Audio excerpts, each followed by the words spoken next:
Alright, hello, welcome everyone, Tactical Lich here, and we're back for more to the Warhammer multiplayer tournament. This time we're doing a faction war format, and if just so happens Human Boy stumbled by this section of the stream, I apologize for clashing again. I really need to keep an eye out on the tournament and all that. Yeah, I totally missed out on the new player Swiss battle announcement, and yeah, I think I clashed it accidentally. But yeah, anyways, I'll just have to keep an eye out on I have to keep an eye out on tournament announcement and avoid clashing next time. But yeah, other than that, let's just proceed with the tournament. Thankfully, this is a slightly different format than the new players tournament, so we're not exactly in direct competition, right? Anyways, but yeah, this is basically a casual faction war format where we are just gonna play some games with one faction throughout the tournament. I'll be going with Norscans in the entire tournament. Our opponent Pigman here is going with the Dark Elves. But yeah, I do have to send out a message to Human Boy and apologize for this.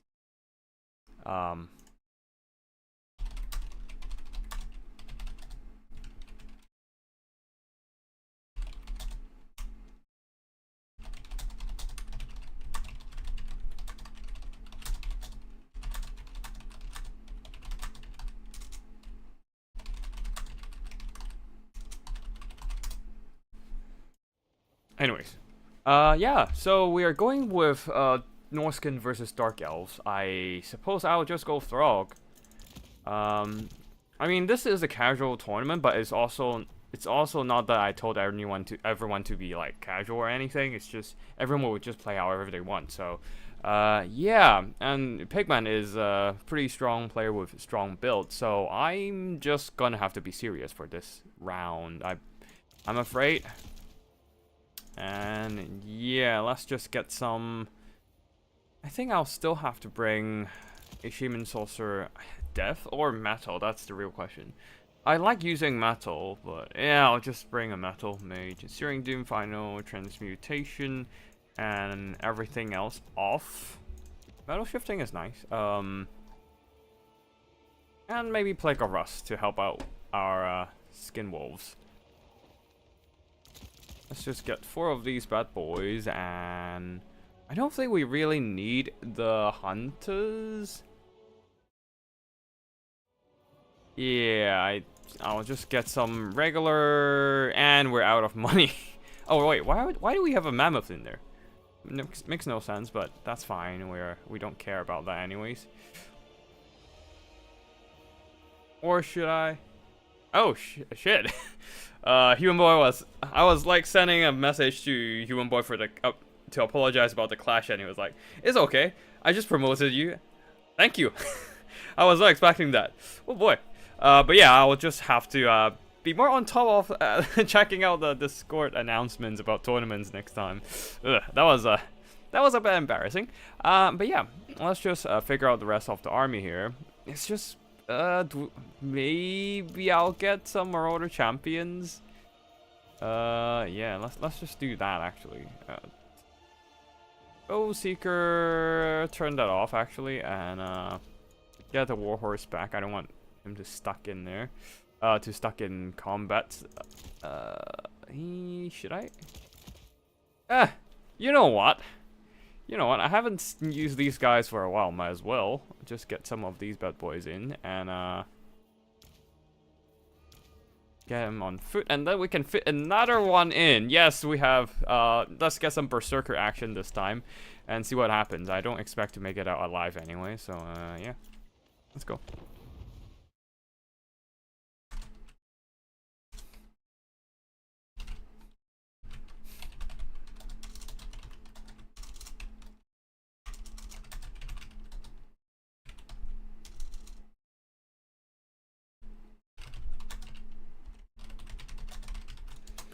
But yeah, Pigman, he does have some very strong build and is a pretty good player as well. So, I mean, we're gonna have to be serious, but still, I'm still gonna try out some stuff here since it's just a casual, like, midweek tournament kind of thing.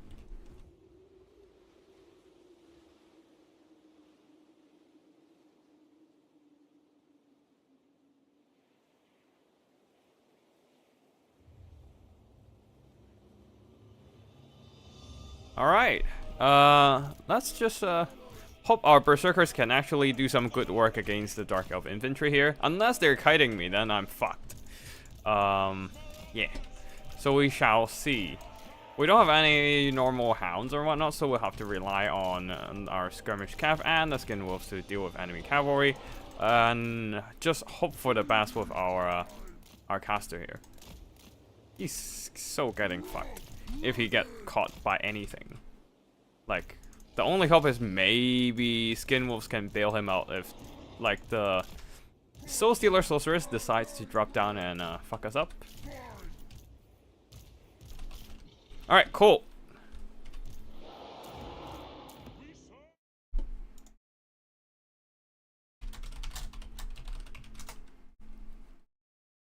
And we are ready to go.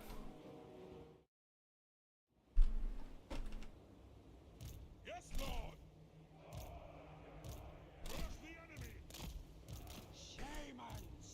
Alright. Let's see what happens now. And I should get my phone out just to load up the stream so I can keep an eye out on the chat.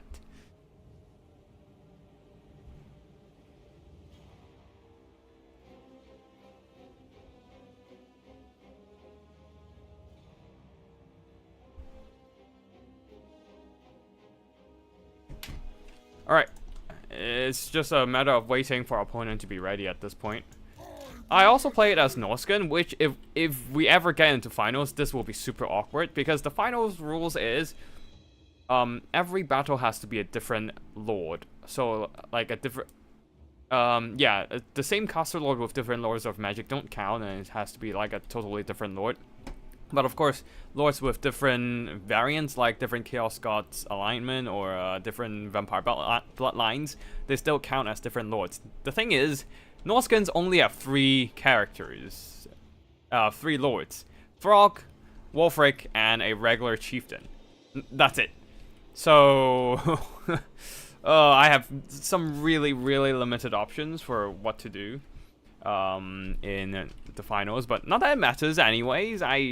It's gonna be hard for Norscan to like get through the meta stuff and get into finals if I ever. Okay, so if I win against Dark Elves, I'll have to fight against Caradox High Elves. Caradox isn't a bad player at all, so yeah, this is gonna be rough. But yeah, on the other side, we have Rusto playing as Khorne against the Empire of Gria's Wolf, and then there's the Dwarf from Pink Pony Knight. So this is gonna be interesting as well, but first of all, let's just focus on our own battles, and yeah. Yeah, let's see when our opponent will be ready, and yeah. Seems like they're definitely taking their time, so I might have to expect some Vanguard ambush. Let's see. We chillin' for now, but yeah, once we start, we just have to go full rush forward because of all our mobility and the lack of range. Rotor Horseman doesn't really count as range. They only have 80 range, so like slightly more than explosive charges. That's about it.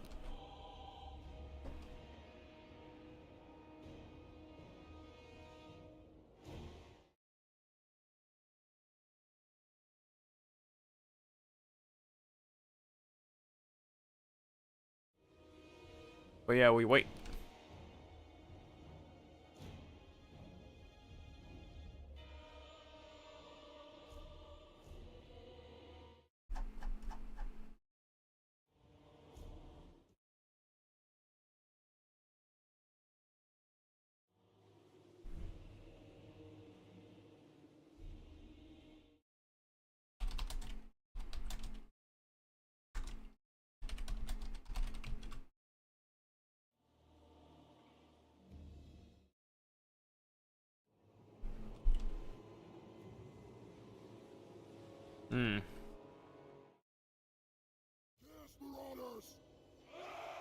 Man, I'm really wishing CA would give Norsca some love, because, like, it's funny, because, like, my main factions are 1, Ogres, 2, Empire, and 3 is actually Oh, 3 is Warriors of Chaos, but like these are 3 are my most frequently played factions, and then 4th is actually Norsca, for some reason.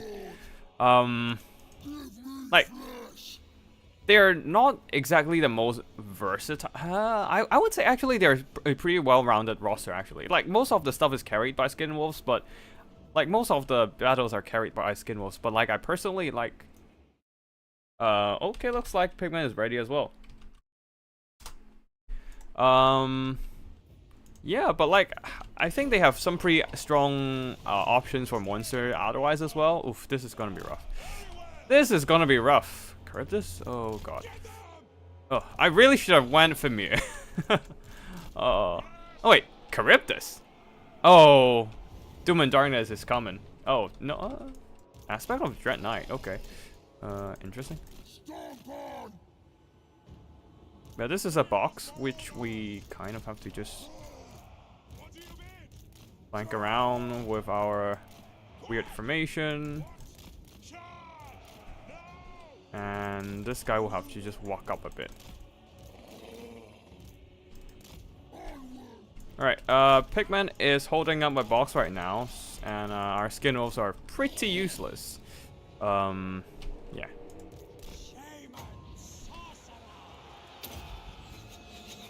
Alright, Marauders are getting shot, which is fine, I guess.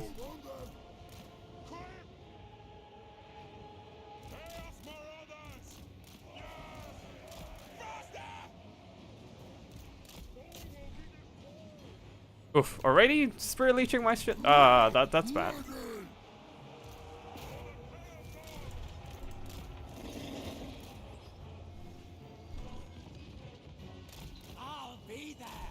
Alright, cool. That's not great, but that's not great at all. And I don't have enough stuff to break through their stuff. Alright.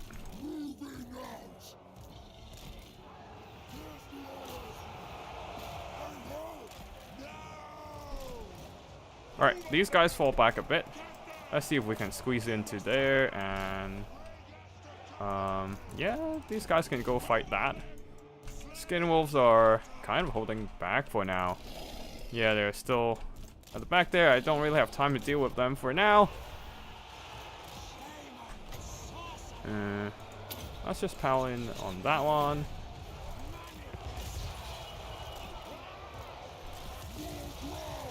Our front line is faltering pretty bad.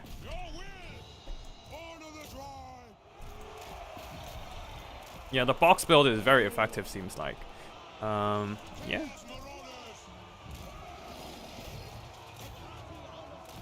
Alright, see if we can force path our way through this thing. Alright, we can! We managed it. Okay, cool. Okay, we got the Skinwolves inside. That's fine. And we just need to keep dealing with the back line there. Berserkers.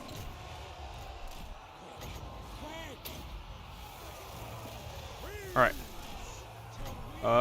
That's a lot of enemies. We can blast them up, I suppose. Although the Skinwolves are getting hurt pretty bad. We'll have to fall back a bit with these guys. Alright. I think we cracked the box. The problem is, can we... Oh, okay. Frog needs to go back in and beat her up. Oh, okay.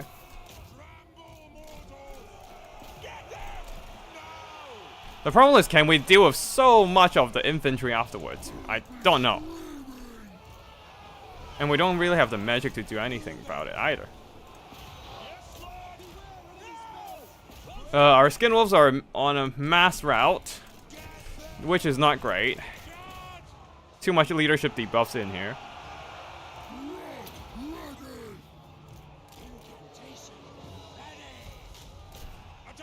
Alright, we still have some Berserkers that can do things.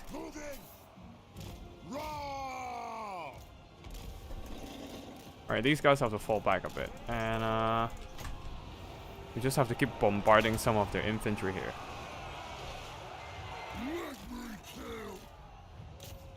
Alright, these guys can run over.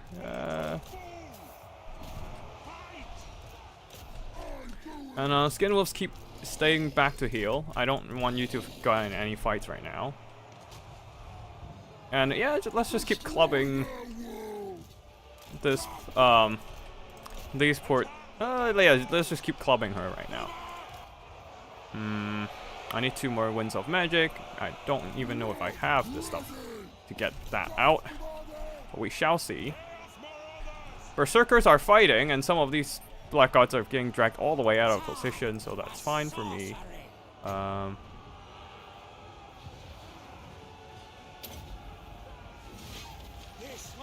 Oh god, that was a mistake. No! Misclicked! Ah!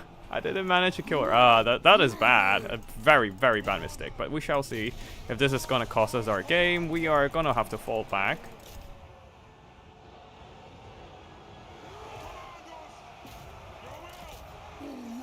And then go and chase after her. These guys keep running. You guys shoot.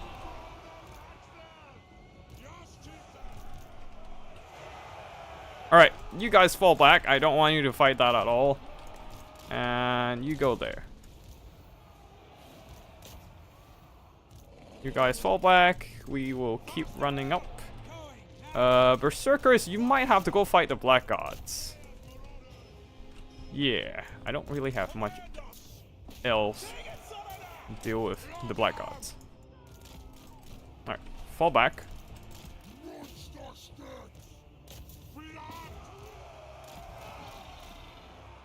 Ooh.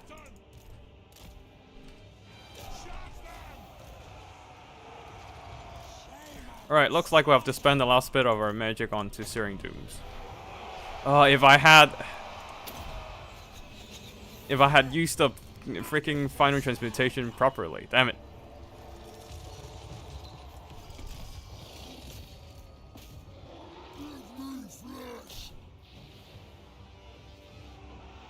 Very nice kiting from Pigman right now. I can't really get a good shoot those. I can't really get a good angle on. Oh wait, no, hold on. These guys can keep shooting. Alright, go. Fight those.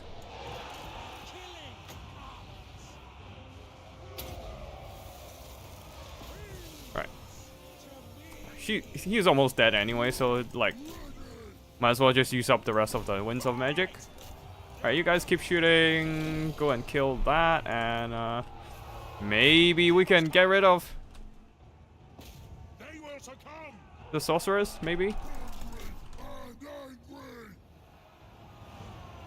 Alright, we'll just have to keep shooting at the Black Gods.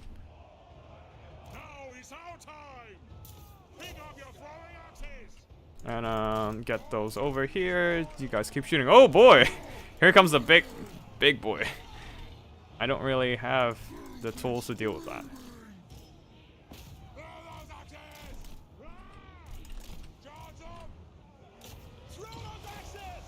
That's Doom and Darkness. We'll just have to back up for now. Alright, here we go.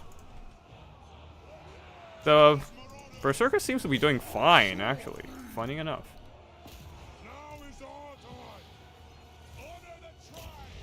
Alright.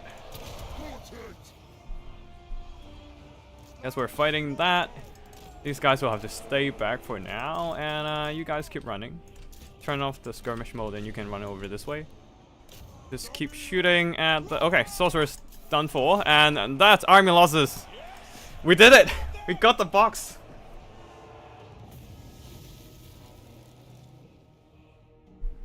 Every faction box against Norsca, that is fair. GG. That was a good game, no, to be fair. That was a really interesting build. No longer Soul Stealer Sorceress, instead is a Supreme Sorceress of Death Magic. I appreciate that. It's nice to it's great to see the leadership combo for a change. Like, no longer Soul Stealer. I don't know if it's if it's like strictly a noob boxes. I do really appreciate the synergy between Doom and Darkness and the Charybdis.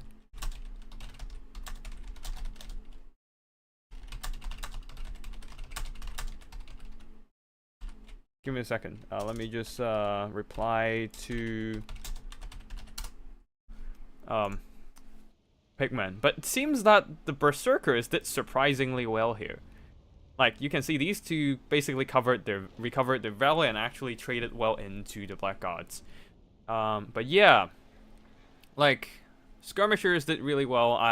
And I guess there's a small crack in the box of the Dark Elves that allowed me to like sneak in and push something better. Push the Dark Shards off their position and all that. So yeah, got a bit lucky there. Managed to exploit the weakness of the box, but overall, like, Horseman is just really good, in my opinion. No Medusa from Pig Shards. From Pig Shards instead. That was pretty nice. Oh yeah, shit. Yeah, if those were not Dark Shards and were Medusa, I might be in a bit of trouble. I might be in a bit of trouble for sure, yeah. Wouldn't Frog be better utilized fighting than trying to catch? Yeah, that's true, but he doesn't really have a better spot to fight in. Like, the Charybdis was all the way on the other side of the map, but and the rest are like anti-large infantry that Frog really wouldn't want to fight in the middle of, so might as well just keep pressuring the Supreme Sorceress, I suppose. But yeah.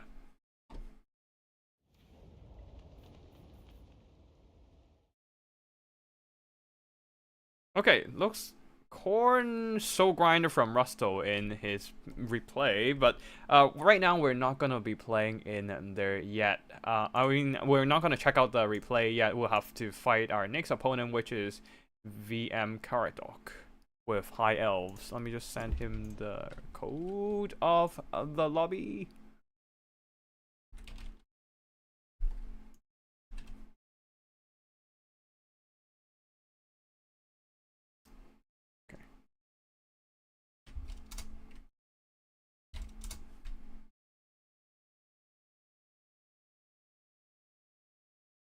Alright, let's just wait for our opponent to show up. And we'll see what happens next.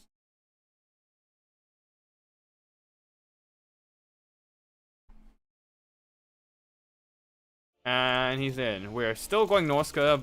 They are not going Bretonnia. Bretonians were banned in this tournament for this week. Cause oh. Wait, hold on. No, never mind. But yeah, tournament. In this week's tournament, we banned Kislev and Bretonnia, which is what I want to do for future faction wars, future casual faction wars, because I don't want the same factions to be winning every single week. So I think I'll just be banning factions in the finals every week, like in the previous finals every week. And yeah. You know what? I think I'm feeling like Berserkers again. Let me just go Berserkers again and see what happens. Probably gonna end pretty poorly, but well. It's fine. It's fine. But yeah. Like this. Basically, last week we have Kislev. I mean, last faction war we have Kislev and Bretonnia as the winner, as the finals. As the finalists of the tournament, and I don't want that to just repeat itself again. So basically I banned Kislev and Bretonnia, and if this week I somehow manage to get in finals with Norsca, I guess I'll have to ban Norsca because it is apparently an OP faction that is pretty meta and strong.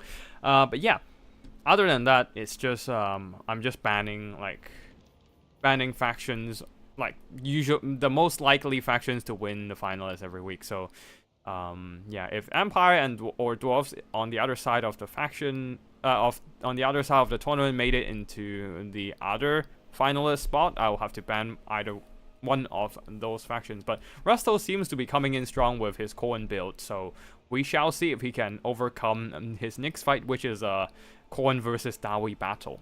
But anyways, let's focus on our battle over here first, which we will have to figure something out to deal with the elves, and can be quite annoying to do so.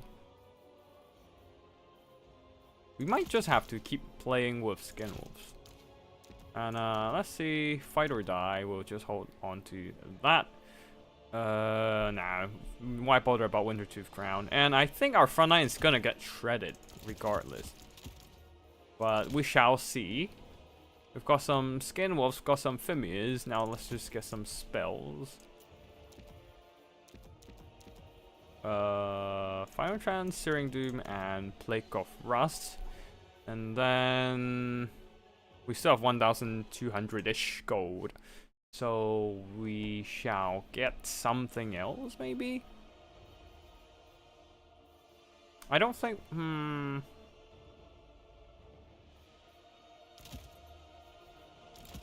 We can actually do that.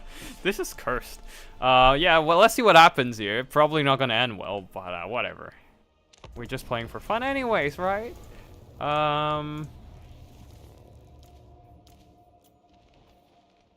Yeah, this is let's see if the Berserkers can carry us once more. Unlikely, but we shall see. HE is favored here because of Silverin need Dragon Breath. I think I would be very comfortable with my usual anti-High Elf build as Norskins, but I'm using something different this time, so we shall see. There's chance High Elf kites, but Wolf's good for that. Yeah, that's true.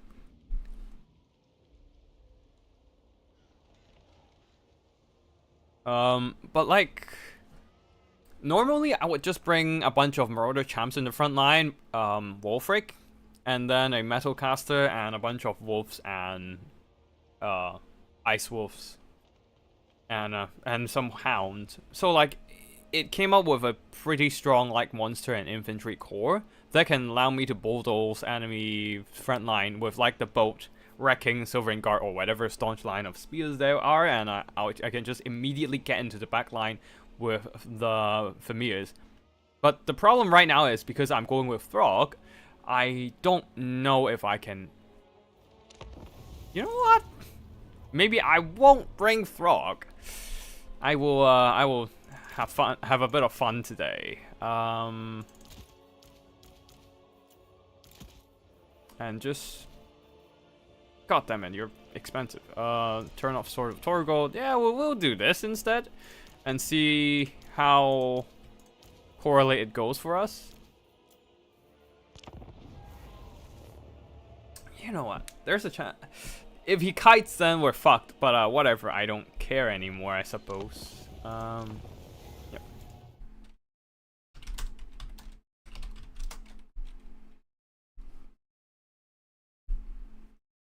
But yeah, I haven't used a Mammoth for so long. This is probably gonna end poorly for us, but we shall see.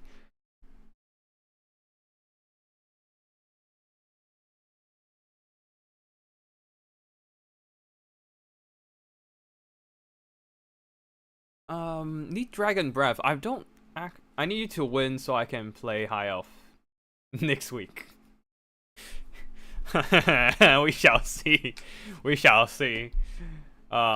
If I lose, then High Elf is out off the table for you if you join next week. But then again, if Human Boy is if Human Boy is doing something on the same day next week, then I probably won't be hosting because I don't want to. This is a second time clashing. I don't want to get. I don't want to clash a third time, basically. But yeah. But we shall see. Maybe if I announce something on a Friday, maybe I'll just kind of cock block him from taking the same time slot, maybe. But I don't know. Like, I also need to figure out whether I have the time to do that. Because, like, next Friday, I'm doing, like, a one-day trip to this tank festival thing in the UK.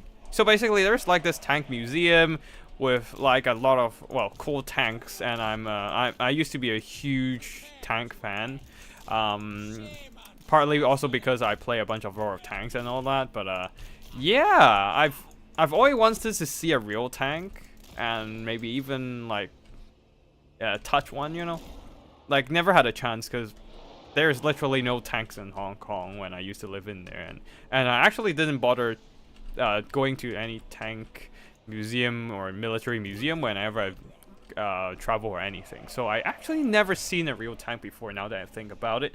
And yeah, next Friday, like, there's this tank festival thing, and I need to like go on to a 1-day trip for that one, and like as a result, some of my schedule got like moved around a bit. And yeah, I don't know if I have time to host tournament on the other days of the week. Okay, looks like our opponent is ready. So give me a second.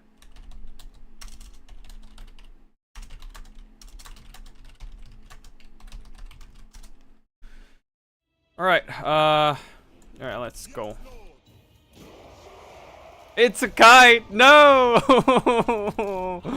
No! I'm so fucked. Ugh. Okay. Marauders pull back. I was hoping for a spear box or something. It's a kite.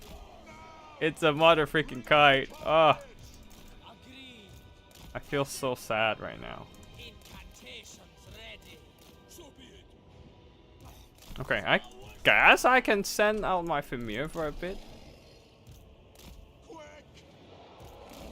Just to eat their shots. These guys have to fall back. Okay. That's like minimal damage. And the boat is no longer useful at all. I just have to weather the storm here, isn't it? Okay, cool. Marauders took the hit. It's fine. I can handle that. Ugh. Wait, where did the damage? Oh god, it's this woman in here. Ugh. Can I just move over? No, I can't. Guess our magic is completely useless now.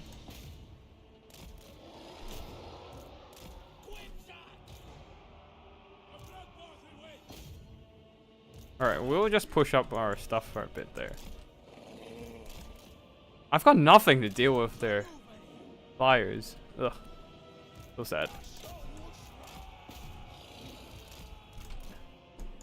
Oh no, we're losing them. No, that's bad. Oh god. Everything just ran into the skinwolves and they just died horribly, horribly.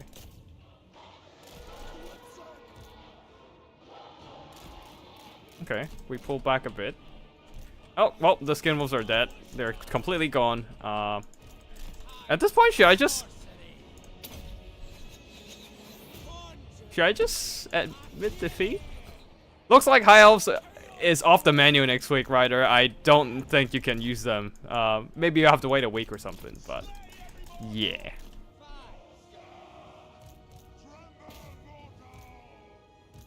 Maybe I can stand him in the middle of a bunch of stuff. Yeah, I don't have any ways to counter this kite. I don't have enough wolves.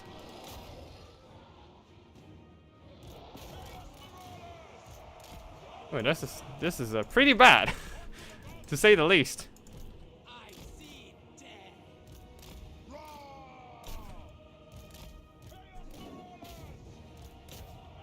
Alright, cool.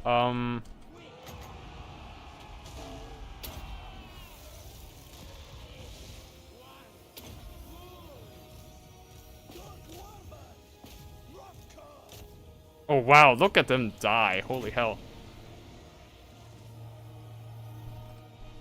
With all the wolves on, I think I'm just done at this point. I'm just getting picked apart. Holy hell. Oh boy. Oh boy. The kite is real.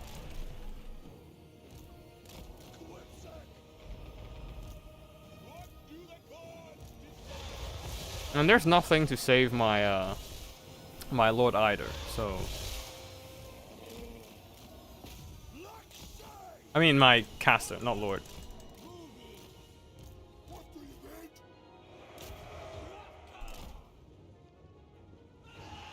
I don't want to forfeit this early in the game, but I don't think we have a way to pull a win over here.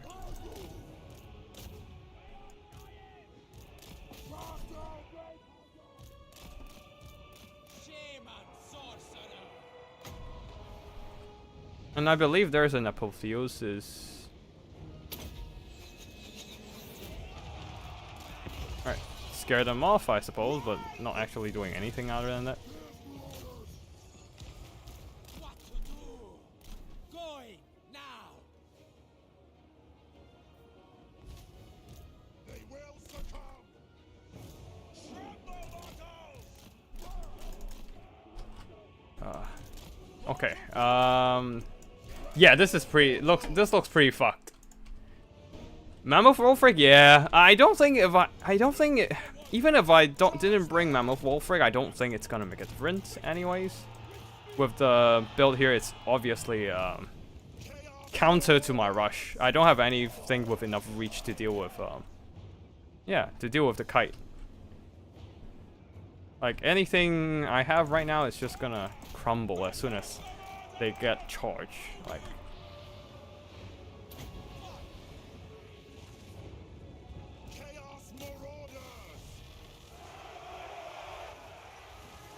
just some minor damage, very minor damage.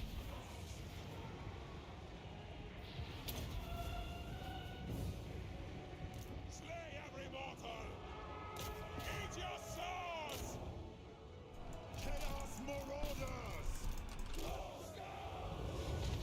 marauders. Apotheosis is coming in and healing. Ugh. The heals! The kite and the heals, I don't really have any way to deal with this. And also losing the skin wolves, man, that hurt a lot. Not that I have a better way. I guess I can just keep screening with marauders and familiars, but then again, my caster would be slowly picked off to death by the princess anyway. So yeah, it's a bit rough. Like maybe, perhaps I can just bring a bunch of what else can I bring? Maybe I can just bring a bunch of Javis or I don't know.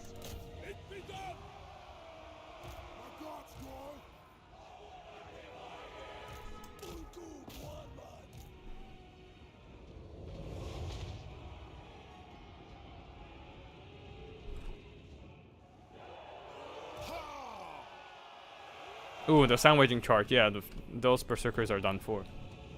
If you stay tight, I could have won.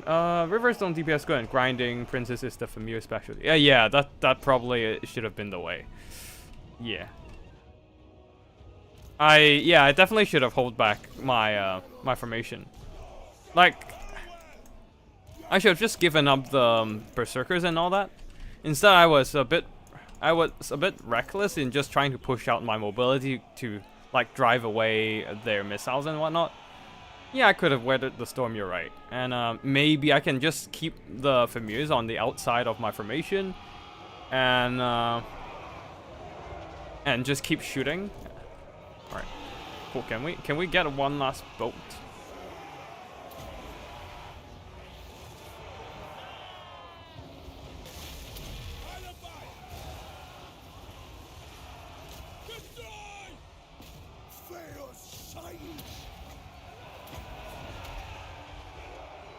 Alright, just keep fighting, I suppose. Not that I have anything else to do now.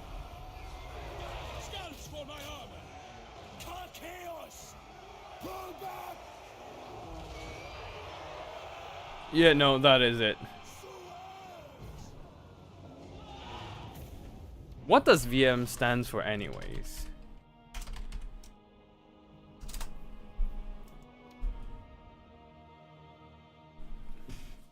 I won lost a championship battle to a single unit of horse archers after quite decisively winning the rest of battle. Damn, really?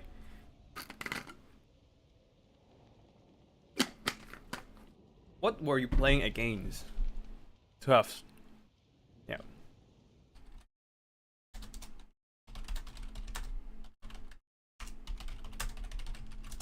But yeah, damn, if I stay tight and keep screening with the familiar and the regular marauders and just sacrifice the berserkers to their kiting shots, maybe I could have won it, but I don't know.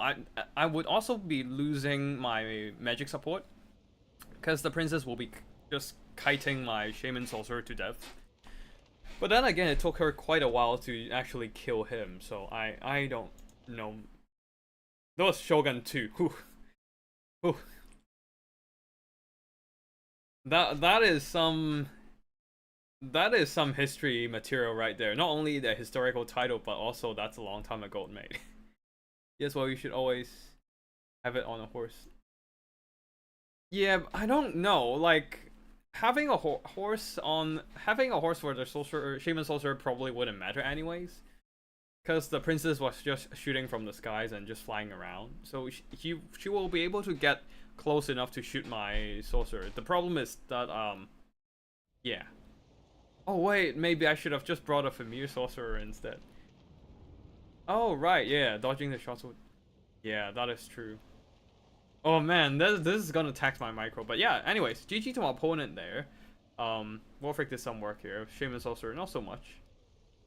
Somehow these guys are almost earned back their value. Funny. But yeah, looks like our opponent will be moving on to the next stage, into the finals. I'll actually have to go back in. Wait, hold on. Wait, what? Where the lobby's at? Spectate.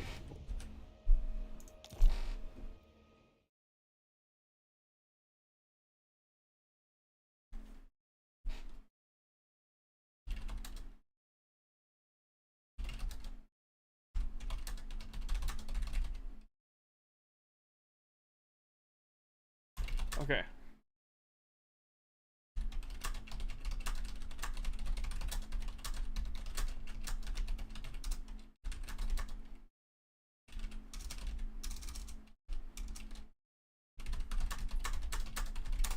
All right, cool. Yeah, so wait, where was I? Ah, whatever. Actually, back to the chat. I could have definitely tried to dodge the shots because I didn't have the kind of homing a bit. Yeah, but I don't know if I have the micro to do that. I know I've been playing the game for a long time, but oh god, I can't. I'm really bad at multitasking. Evidently, I just forgot about one of my skin wolves and got them charged by a bunch of dragon princes in the early game. So that was pretty shit. Of my gameplay. But yeah, um, maybe if I'm just kind of like sitting tightly with my formation, maybe I could have just focused more on microing my Demon Sorcerer. But then again, if I'm just sitting tightly, then I'm kind of not fulfilling the attacking rule. So I need to be balancing my micro between dodging shots and pushing forward against the enemy. So it's a bit hard to achieve that balance. Oh shit, I forgot to mark my score.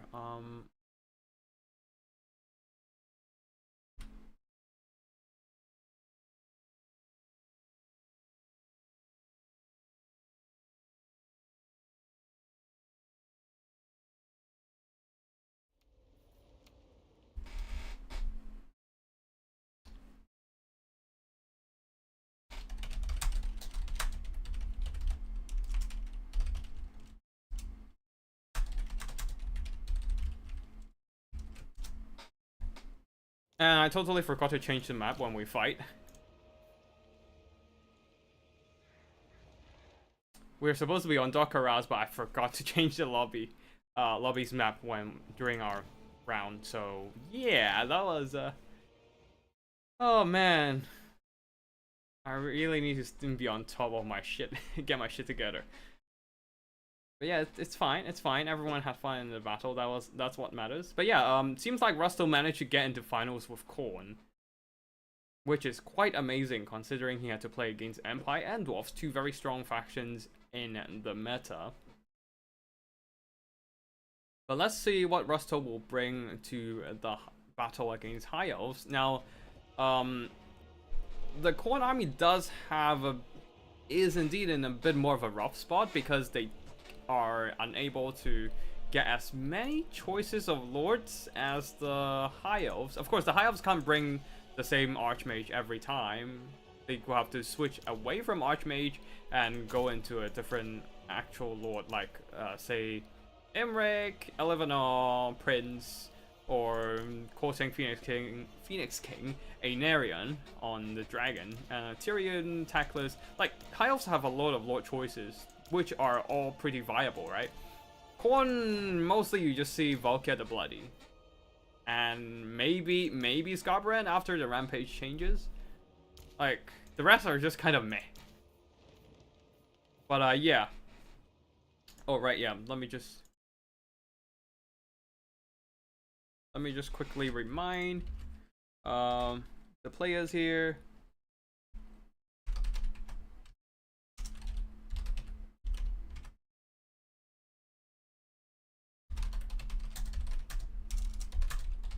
Congrats for making into the finals. Remember to switch to a different lord every game. Yeah, so basically in the finals it's gonna be the best of 3, and like every game will have to be a different lord for each player. Ooh boy, actually I just realized Rusto has... Is that... Wait, I know it's the... I think it's the Sword Master of the Orcs. But I forgot the name of the guy, of the Sword Master of the Orcs. Grim something something. And that's yeah, the Warcraft character or character Sword Master, I believe, which is I forgot the name. But anyways, anywho's yeah, every player, both players will have to switch to a different lord for every battle. And they must have a different lore of like the same lord with different lores of magic doesn't count as a different lord, so they can't just pick the same caster lord but with a different lore. So Karadok will have to definitely go for a more varied approach with his lord choice, but thankfully for the High Elves, their lord choice is pretty diversified among a bunch of melee and caster characters. So yeah, High Elves, I do believe High Elves, it has a bit more of an advantage here in this best of 3 format, while Khorne is in a rougher spot until the next DLC, of course, with the new lord and probably new units and new heroes as well. But for now, the most viable lord is still just Valkia, and then secondly Scarbrand, and the rest are just kind of meh. We shall see what Khorne or what Rusto will bring to the series. And yeah, Sun Tzu, we just have to root for a good 2-1 series, and see what kind of action these players are gonna bring us.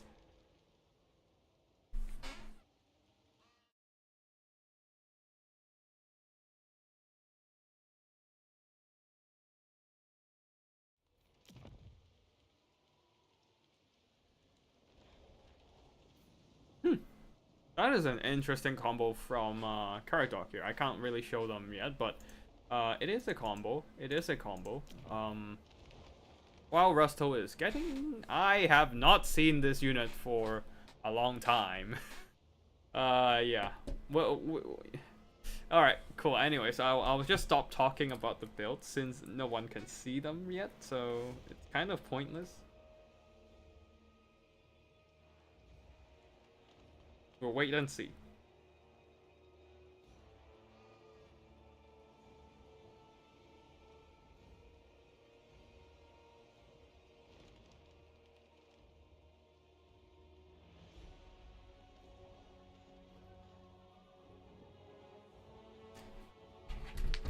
But yeah, both Rusto and Karadok are pretty good players, so it's gonna be a good, definitely gonna be a good series.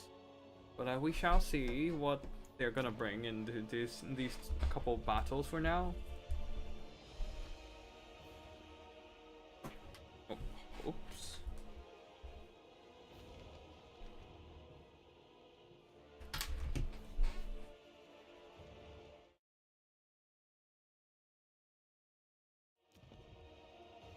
What is this R character again?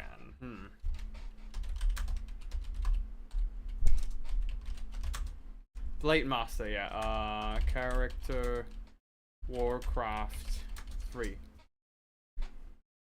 What is the hero name again?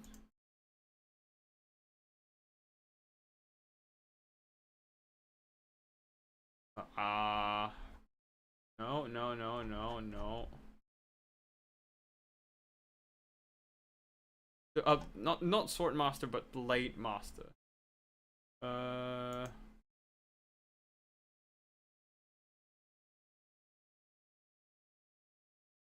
Let me just check. Reign of Chaos, which corresponds to. No, no, no, not this one. Endurance, no. Hellscream. Hellscream. Yeah, the Hellscream clan. Yeah, yeah, yeah. Grimash Hellscream, I think. I think that's the name, right? Grimash Hellscream is his son, right?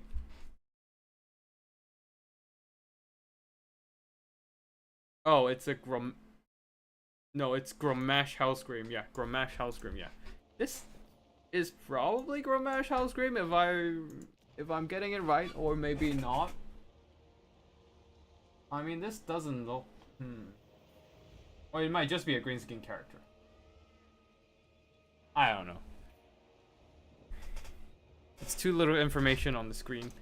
But yeah, it looks like both players are ready with their army picks. We can actually check out the build. High Elves staunch line of Silveran spears, and then a second line of also staunch line of spears, but mixed in with a little bit of archers. The Lothans, you got 4 of them, one of them the Storm Riders, which is kind of ironic when they're not riding shit. And then 2 more archer units, plus a couple more spearmen with their staunch spears and shields, and then a couple light cavalry, the Illyrian Reavers. Wait, yeah. Yeah, the Illyrian Reavers, 4 of them actually, and leading the army, a Metal Mage with 3 spells. Final Transmutation, Plague of Rust, and Searing Doom all are very good spells, especially when combined with a Mage of Light with the Net of Emmentalk, pinning the enemy down with the net and then shower them with arrows, while the Plague of Rust spell is debuffing their armor, which will be pretty good if they are trying to snipe out single entities and whatnot. But it seems that there are not a lot of strong single entities for them to shoot this time, as the Khorne army is going for a rather interesting infantry rush approach. 4 units of Forsaken of Khorne with absolutely piss poor melee defense. Yeah, Mark of Khorne is pretty useless for them here. I guess they have a little bit more armor, but the problem is that Forsaken already have Frenzy, so giving them Frenzy with the Mark of Khorne doesn't make sense. So yeah, getting more melee attack would make more sense, but well, they have to put it on Frenzy. Anyways, front line of Forsaken, a couple Chaos Knights of Khorne, and a single Khorne Bull with great weapons. And on the far side there, a couple Khorne Furies. And that's it for the main. Oh, we actually 4 Khorne Furies total, but that's it for the main army build. Valkyr the Bloody leading the way, and that's it. Yeah, that's it for both armies, and we shall wait. Oh wait, no, there's one more unit, Hounds of the Blood Hunt here, waiting to be unleashed upon the enemies. They have the dampening effect, but I don't think it's gonna be of any use in this scenario here. None of these guys do magic damage anyways. So yeah, I'm not sure if the extra spend on getting the regiment of renowned hounds, flesh hounds, is going to be worth it or not. I guess they do have Gore Feast, so they can try to heal themselves up while engaging in melee combat, but that's about it. We shall wait a bit for the battle to begin. Burning Blade. The Blade Master name is generic. Okay. Where's the full Cav army? Not today. Maybe next round of battle. We shall see. We shall see. But yeah. Alright, battle begins. Now, Khorne really doesn't have much else to do other than rush forward, really. Just trying to get those Forsaken into combat as soon as possible. With Frenzy, their melee stats are buffed up all the way to 42 attack, but they still have piss poor defense, and Yeah, this is gonna end up pretty done badly for them if they run head on into the Silvern Guards. Like, 42 attack is fine and all, but Silvern Guard with martial prowess has 54 defense. So yeah, they don't actually have enough melee attack to overcome the armor and melee defense of the Silvern Guard. And don't forget that the Forsaken doesn't have that armor piercing profile. So the damage against the Silvern Guard will be largely limited, especially when the Silvern Guard has expert charge defense to negate that enemy charge. Looks like there was a Spear of Slapnir that I missed earlier. This is some minor damage to the Lothan Sea God, but they're not really too phased about it. Not a single model has been lost so far, and only a quarter of HP is gone. Now, one of the archer has been tied down by Valkia. While Chaos Furies are harassing the Archmage of Metal in the skies, probably would be a better choice if the Archmage dives down onto the ground into the protection of fellow spears. Now, at this point, Chaos Furies are jumping on top of the Elarian Reavers, just trying to eliminate those high elf mobility while Forsaken clashing into the Silvern Guard front line. They're already taking some noticeable damage from all those archer fire, but we shall see if they can overcome the Lothan Sea God. My bad is they can't, but with them occupying the spear's attention, Chaos Knights are charging through the gaps of the staunch line and able to get on top of some Lothan Sea God on their retreat. And Valkyrie is still tying down archers. Fury's hitting up an archer, very nice trade for them. They're doing some pretty good damage. Khorne Bulls are held at the back there, trying to just keep themselves alive and not getting targeted by enemy archers until the archers are eliminated or shut down. A final transmutation upgraded version, not hitting any single entities, just trying to drain away the health of these Chaos Knights. Probably a Plague of Rust Overcast version would have been better. And I don't see any net so far. So the light mage might be a bit of a waste potential here. Furies on over there eliminated some archers. Spears are coming in trying to save the archers and eliminate the Furies, but things are not looking too good for the High Elf box so far, as the Elarian Reavers have been picked off over here. And now Hounds, Flesh Hounds, the Chaos Knights and Furies are flooding in from the right flank. The left flank is holding on for now. Archers are still shooting in and all that. One of the Furies gone. Yeah, they're almost dead. And Khorne Bulls are still held in the back there. Chaos Knights are tied down by spears, but they need to start moving on to the outer archer unit.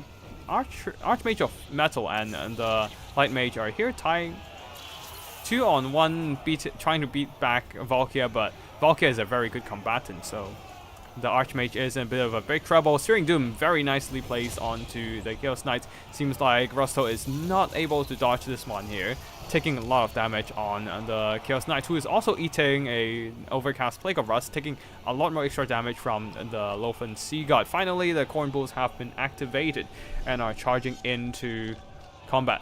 Let me just quickly switch over to... Okay, cool. Charging in. Not sure what they're trying to target right now. Actually, they're going straight for the Lothan Sea God from the side, so avoiding that charge reflection there, while more Chaos Knights are charging into the Storm Riders. With the help of Hounds of Blood Hunt, the Storm Riders are taking quite a bit of damage so far. The Khorne Rush is going pretty well, but these Furies need to activate to run down those archers, but the Khorne Rush seems to be faltering now, as their Forsaken are running out of health from being attrition down by the spears. It might be a matter of cycle charging and picking off the Lord right now, although the Metal Archmage is still flying around, avoiding the Furies for now.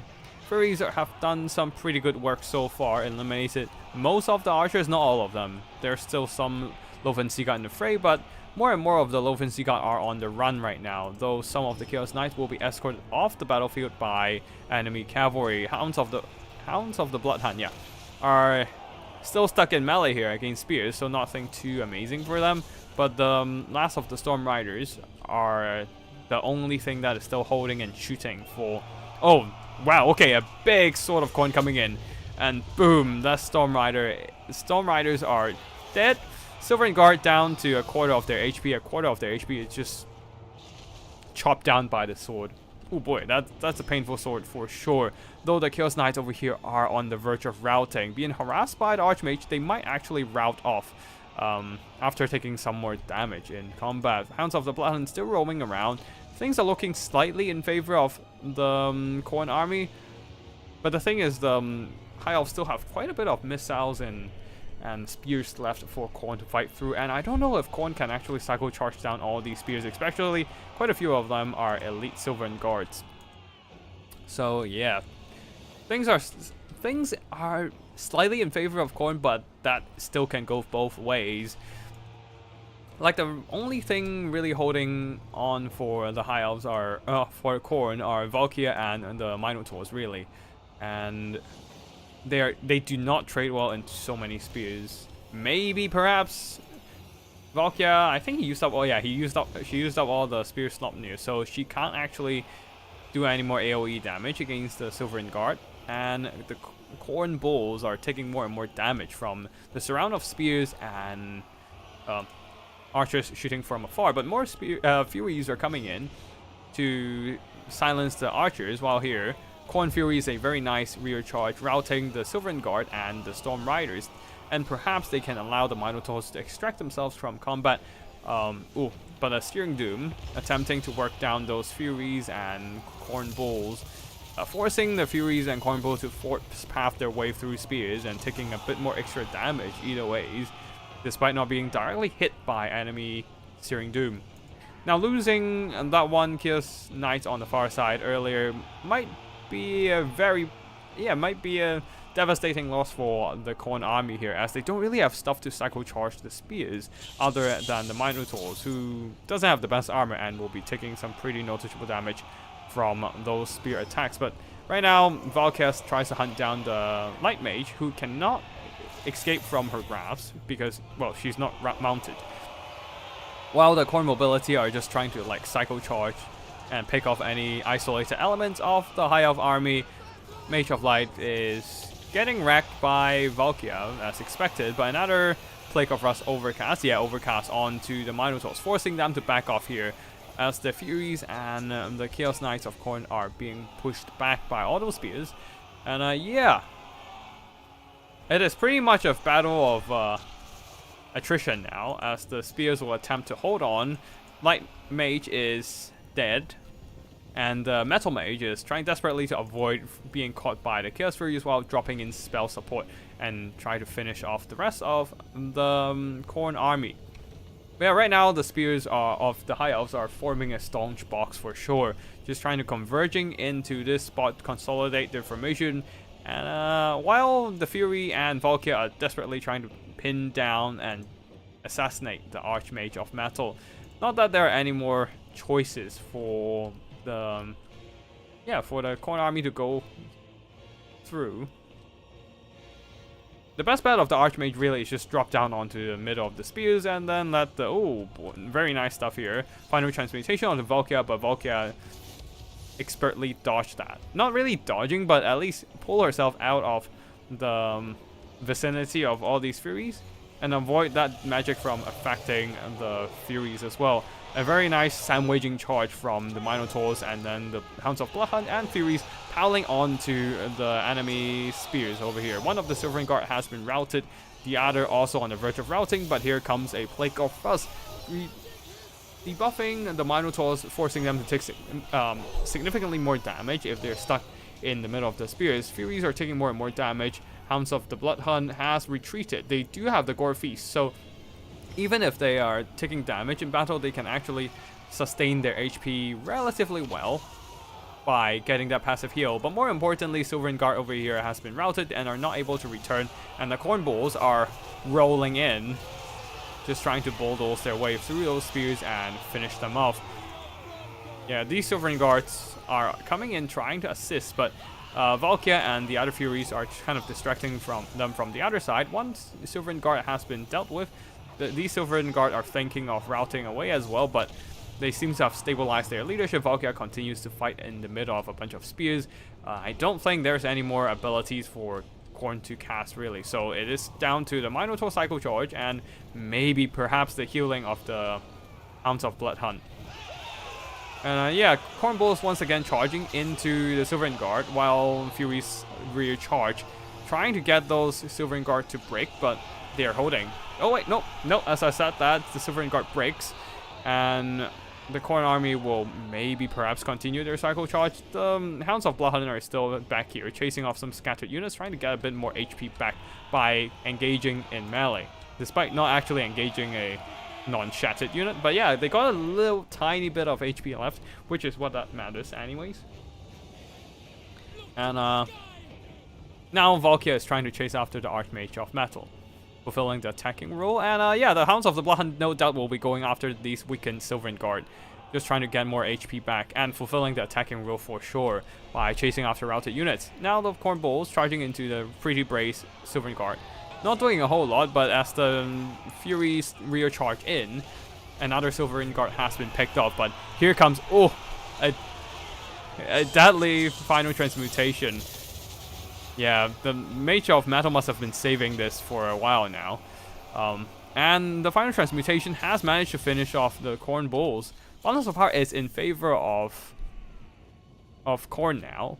But I don't think the Khorne Bulls are that significant anymore.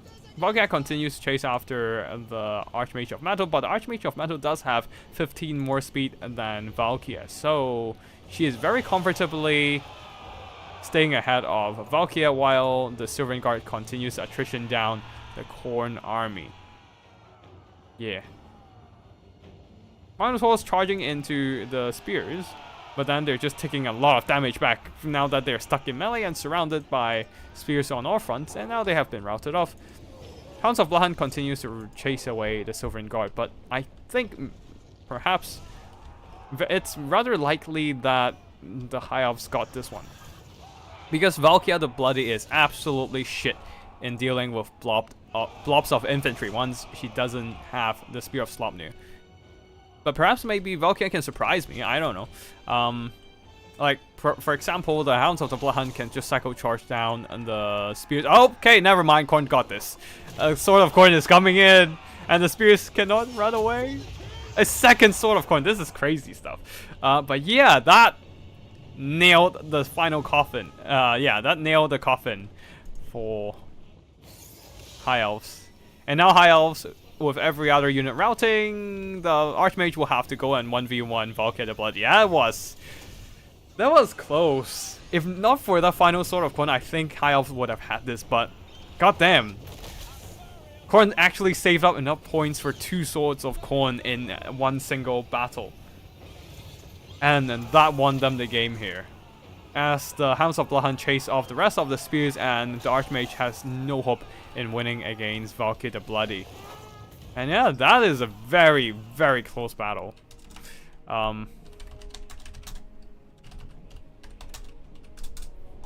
GG to both players for this first battle of the series, and there will be at least one more.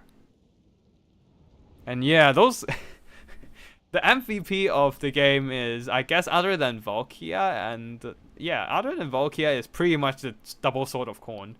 Cleared out so many infantry, man. But yeah, actually, the Furies did really well as well.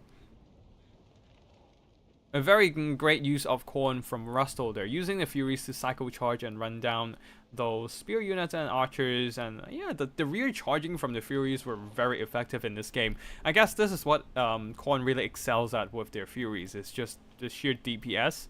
Not armor piercing, but still it's DPS with Frenzy, adding a bit more offensive power onto the Chaos Furies of Khorne. And yeah, the 11 Reavers got caught in the beginning, allowing the Khorne army to have less opposition against their air power in the later game. So very nice stuff from Rustle, and also GG to Karadok as well. We'll be moving on to the second game of the best of 3. And let's see what kind of armies these two are gonna bring.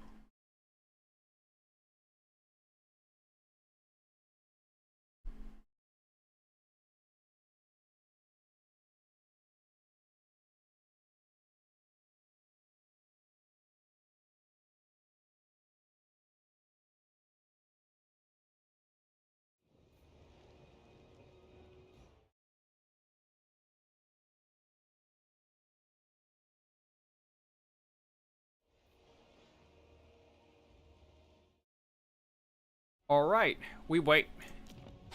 And see what kind of lords they're gonna bring for the next battle here. Because remember, they can't use the same lord choice. Not even the same caster with different lords of magic. So, High Elves will have to use a different caster or actually use a fighter lord or a shooter lord. Just anything but an archmage. So we shall see what they bring here. While Rusto, no Valkia. But then there are still a few unit options to go for Khorne, so we shall see. But yeah, let's see if they're gonna bring the same approach with their army, or are they gonna do something different. But if, of course, like there are always like try and tested approaches to play certain matchups. But the problem is you're playing the same matchup, and your opponent can counterpick against your counterpick. So you have to counterpick his counterpick against your counterpick, and this is like a bit of a guessing game going on in the background, or maybe they just kind of prepare for multiple scenarios at once using the same build, but we shall see. Yeah.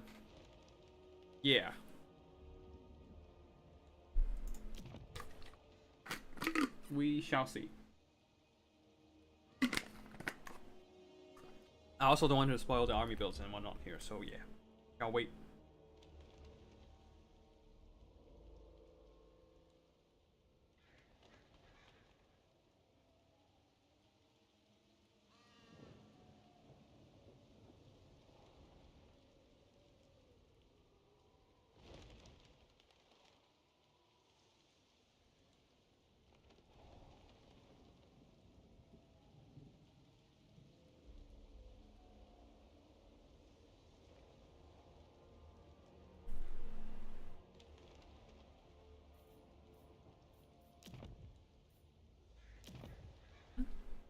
Okay, both armies are going for a spicy build. We shall see who wins this one.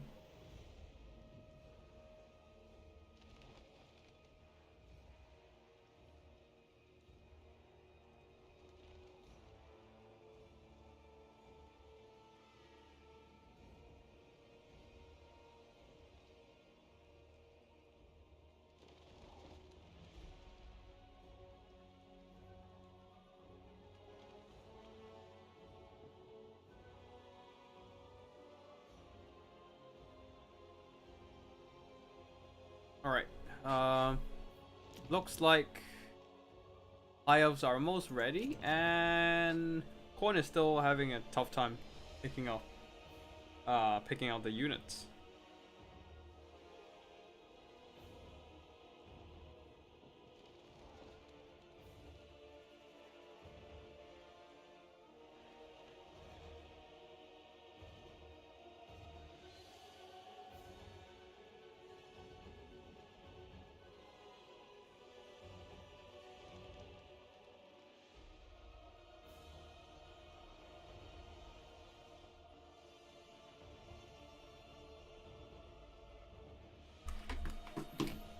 Alright, okay.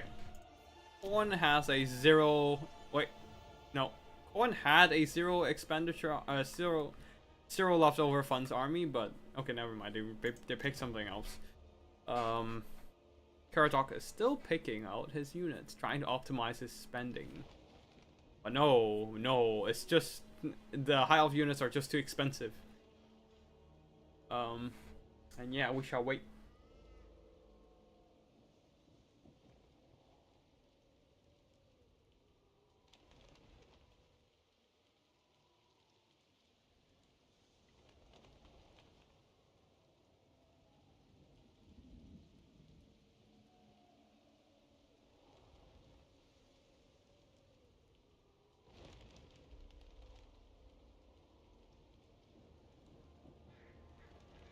Alright, looks like we're loading in. So, yeah, let's open up.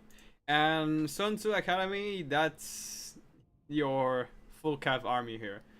Well, not necessarily full cav, because there are a couple of war lines, but it kind of counts as mobility anyway. So, 3 Dragon Princes, one of them the Fireborn, 4 11 Reaver Archers, and 2 more War Lions, leading the army Altharion the Grim. Something, yeah, we haven't seen in a while, ever since his bombardment got nerfed. Yeah, the bombardment, the Miss Walker's barrage got nerfed. And yeah, Metal Mage as well. Still bringing Metal Mage for Plague of Rust to shoot and charge enemy units, and Searing Doom to bombard enemy. On the other side, though, Khorne might be in a bit of a trouble here, with mostly Bloodletters occupying the majority of their value. Regular Bloodletters only though, so nothing too expensive, I guess, but still, the mobility is significantly hampered in that sense because they don't have as much funds left over. Chaos Furies, 2 of them, and 2 more Flesh Hounds, one of them the Hounds of the Blood Hunt. They can heal in melee, but the problem is they can't, whether they can actually get into melee against so many horse archers and dragon princes. A couple more units of chaos. Oh no, 2 chaos knights. Wait, oh, okay. For a second I thought they were throwing axes, but no, they're just chaos knights. So yeah, chaos knights will have to do quite a bit of carrying here to push back enemy archer. Leading the army is a Bloodthirster, Exalted Bloodthirster with 90 armor and physical resistance. But then the sheer volume of skirmishing firepower will still take a toll on his health. So it is a pretty rough situation for Khorne, I would say. Like you can see, the Exalted Bloodthirster is already taking some minor damage here, getting shot and whatnot, while Hounds are moving up but also getting showered with arrows, especially due to their lower armor. They are going to take more damage. Now, Exalted Bloodthirster actually managed to land and catch one of those Illyrian Reaver archers, doing some nice damage, killing 3 models, and a bunch more of HP damage against the other models. Bloodletters are pushing up, but they're just going to get shot to death. Like, it's just going to kite, Cycle Charge, and rinse and repeat for the High Elves, and then... Oh wow, Eltharion actually going after the Exalted Bloodthirster, buffing himself up with the Fang Sword and getting a bit more weapon strength and magic attacks. Wait, he's winning against the freaking Bloodthirster? Why is he running? Stop running! Oh, took a huge hit from the Bloodthirster as well. If he actually stayed there and fight and maybe get some fire support from the Illyrian Reaver archers, maybe he could have won. But right now, he's just getting the Apotheosis to heal back up for a round 2. Right now, over here, Plague of Rust upgraded version onto the Chaos Knights of Khorne, getting charged by Dragon Princes. They're taking a ton of damage from that charge bonus, Searing Doom onto the Bloodletters of Khorne. The High Elf army is just bleeding out all their winds of magic right now, just trying to dump as much damage onto the Khorne army as possible before their Dragon Princes getting attrition down in a prolonged melee combat. But right now, Khorne is still holding despite all the spells coming in, and the Exalted Bloodthirster and the Furies are here, managing to catch those Dragon Princes from behind. And the Chaos Knights of Khorne is finally wavering and maybe bricking? Maybe? No, they're still holding on. And War Lions plus Dragon Princes are all stuck in this fight. Finally, the Chaos Knights have been routed away, but is this worth it? One of the Dragon Princes are down to half health. The other, the more expensive Fireborn, is also lost a quarter of their HP. And yeah, I guess High Elves did win slightly in this engagement here, getting a bit more value than what Khorne lost. Yeah, getting a bit more value than what they themselves lost. Yeah. But right now, the War Lions and Dragon Princes are just kind of getting chased after by the Khorne mobility and are taking more and more attrition damage, and especially the Fireborn. We saw them at slightly above 3/4 HP earlier. Now they've lost half a bar, and well, half a mark of their HP bar, I suppose. And yeah, half a quarter of their HP bar. Yeah, half a quarter of their HP bar. And right now the Furies are still chasing after them, but they decided to go for a counter charge and absolutely shredding those Furies. Unfortunately, though, the War Lions are routed by the Hounds of the Blood Hunt. Oh, on the other side, Bloodletters of Khorne are getting whittled down by the skirmishing firepower, and perhaps a charge from the Dragon Princes and Eltharion will be able to finish them. Right now, the micro of both sides are still focusing on this end here. Caradoc trying to get out his Dragon Princes away from those Flesh Hounds and Furies, but the Furies, the mobility of Khorne of Rusto is still very tightly following them from behind. Every time they get caught, they will pay a dear price as the Flesh Hounds bite and tear and claw down their models. Dragon Princess, one of them, is down to a quarter of their HP. Fireborn is barely getting out alive, slightly gaining some distance because the other Dragon Princess is just having a hard time running away and taking most of the damage. So Khorne is actually down to 2 Dragon Princess, but more like 1.5 when you think about it. And Apotheosis is desperately needed for these Fireborn over here. However, War Lions managed to pick off the Bloodletters over here with the help of Dragon Princess and Eltharion, but here comes the Khorne blob of mobility. The Chaos Knights, Flesh Hounds, and the Bloodthirster himself are coming over. Apotheosis onto the Fireborn, trying to give them that healing to bring them back into the fight, but the mobility of Khorne is actually catching them here as Caradog has a little bit less of micro, allowing enemy mobility to just get the charge onto the Fireborn. On the far side, Dragon Princess might be able to come over and help out charging down the Furies and Flesh Hounds, but right now things are still looking very even on both sides. Very nice execution from Russell here with the mobility, with the core mobility he has to just really drive back those high elf mobility, which are quite scattered all over the place. Dragon Princess here, the tattered one, the regular one recharge into the Flesh Hounds, doing some really good damage against the Chaos Furies as well. But the Fireborn here are taking more and more damage, being caught and surrounded for a while back there. But Eltharion jumps in and just trashes the Flesh Hound, not quite putting them into crumbling territory, but yeah, they need to, oh, well, they do have the support from the Exalted Bloodthirster, getting a bit extra leadership. So, yeah, they actually managed to, like, hold on for now. On the far side there, Hounds of the Blood Hunt managed to catch the Elarian Reaver Archers, as the micro on both sides are kind of focusing on this end over here. Bloodthirster terrified the Fireborn. On the other side, Bloodletters charging into the rear of the Elarian Reaver Archers, though Searing Doom is just whittling their health away. The Hounds of the Blood Hunt, though, on to the verge of crumbling, fading away from reality. Demonic instability might actually take them away. Khorne, though, did manage to pick off the Fireborn, so that is a one win for them for sure. But losing out Hounds of the Blood Hunt might be a very, very painful loss, as this is one of their best mobility on the field right now, with only 1 Chaos Knight remaining. And the Bloodletters are just going to simply get Psycho Charged to death by all sides. So, yeah, this is a very painful loss for Khorne. I guess there's still 1 unit of Tattered Flesh Hounds, but it really comes down to how much the Exalted Bloodthirster can carry right now. They're almost earning back their cost, so it's getting some pretty good value. Eltharion diving down onto some Bloodletters, but seeing the Bloodthirster is closing in, he decided to nope out of there. And it is all down to the Chaos Knight and the Bloodthirster right now. A hit on to Eltharion, though, from the Bloodthirster, doing some pretty nice damage, but of course Eltharion do have access to Apotheosis. Simply heal back up is the way to go here. Dragon Princess driving deep into the formations of the Bloodletters, trying to just Psycho Charge them down, but the Bloodthirster is here. They might be able to take down a few models of High Elf Cavalry, taking down some Elarian Reaver Archers, but the main problem are the Dragon Princes. And perhaps, maybe, they can get some? No, they're not getting anything here. Flesh Hounds of Khorne managed to catch some Elarian Reaver Archers, while the Chaos Knights will be routing off the War Lions. Eltharion is trying to do a bit of a follow-up charge, but Khorne is trying to return over to support this fight.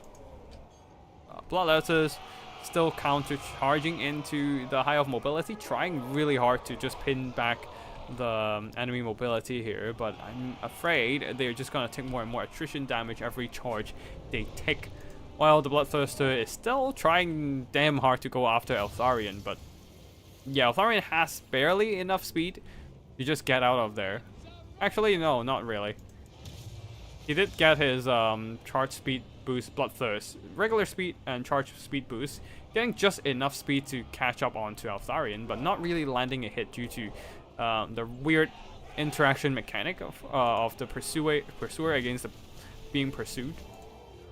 The Bombardment Mistwalker Barrage doesn't really do much against single entities anyway, so yeah, it is a bit of a cat and mouse, as the High Elves try to win the ground game, while Khorne tries to win the air game. Both sides trying to catch each other with the respective units on the ground and in the skies. Alright, it's gonna be a bit of cat and mouse here. There's still some forgotten furies at the corner of the battlefield, but the Flash Hounds are done for right now.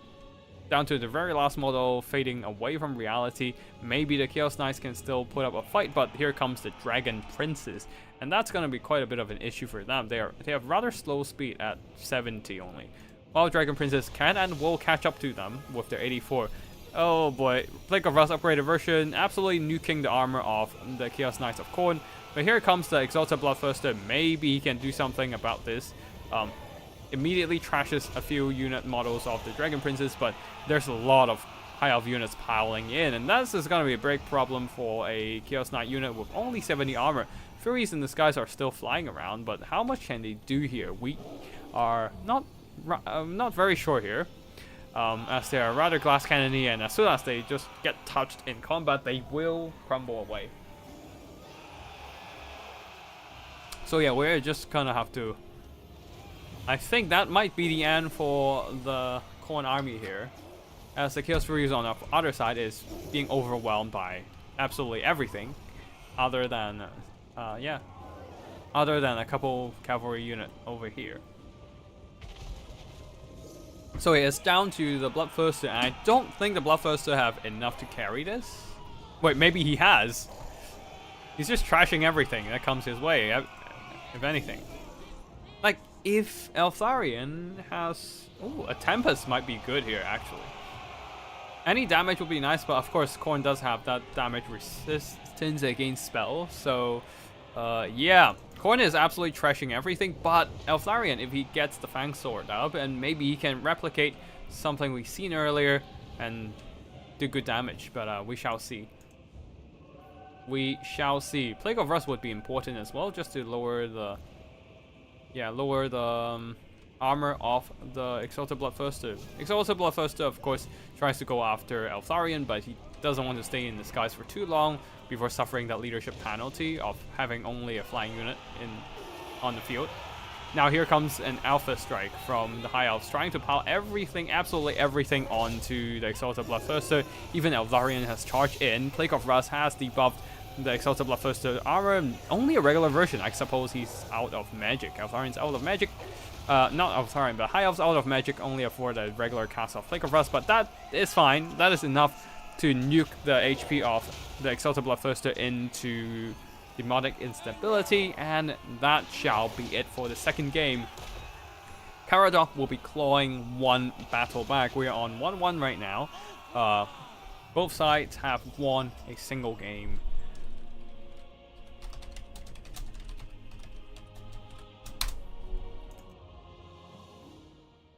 Very nicely done from both sides, and the High Elf Kite is definitely very strong here, as the Khorne army was did not have enough tools. They have some tools, but not really enough to deal with an outright 100% Kite build. So very solid value from the Kite army overall. And yeah, especially the missiles. Against these unshielded, unarmored bloodletters who only relies on physical resistance, the sheer volume of firepower is very nice to just whittle down all the demonic units. But looks like Russell was more just bringing in bloodletters in case of Silvern Guard and staunch line of spears. But yeah, seems like the Kite army has counterpicked and outpicked the Khorne army.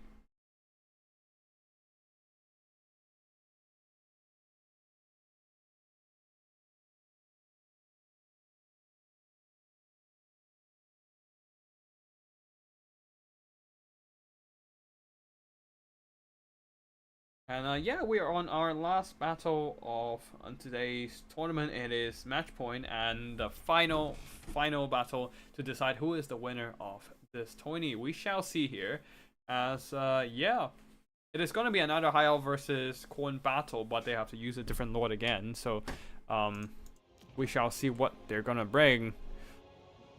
Now, Russell has used Valkyrie and the regular Exalted Bloodthirster, so what's left for him is the Herald of Khorne, the Champion, the Chaos Lord of Khorne, the Demon Prince of Khorne, and Skarbrand, the Exiled. We shall see what they're bringing here, and on the other side, High Elves have way more choices than Khorne for sure. Princess, Prince, or Anarian, if you bring him on a dragon with his full toolkit, since he is a really strong combatant. There's also Emrake, Archmage. We've seen her being used before, so no. Alevanor, Tyrion, Teclis, and Alariel the Radiant. Still having some really solid choices, but let's see what happens here.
I do wonder what Rusta will bring for the final Lord, because, well, Khorne doesn't exactly have great Lord choices here. I guess the remaining Lord choices for Khorne, that is best for Khorne here, is probably just Scarbran.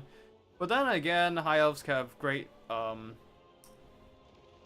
missile capabilities that can probably try to whittle down Scarbran. While High Elves have a lot of good Lord choices, if I were Caradoc, I might have just brought Tactless, maybe? No, if you brought Tactless, you can't use the Amber Storm. No, yeah, Tactless, and mostly you want Tactless for Flock of Doom against enemy blobs. But against single entities, Tactless is a bit weak. So this might be a bit of an issue, but Tactless also have fire resistance on his Rainbow Pigeon or Skittles Bird. So that would be helpful against enemy single entities who usually do fire damage anyways. Actually no, I'd probably try to bring Tyrion. Just to dual enemy monsters, single entities, and whatnot. Yeah. But if I'm Khorne, I'd probably just bring Scarbran for the rampage and try to drag enemy archers or missiles. Yeah, archers, mobility, out of position, and get stuck in their fight. We shall see here. We shall see.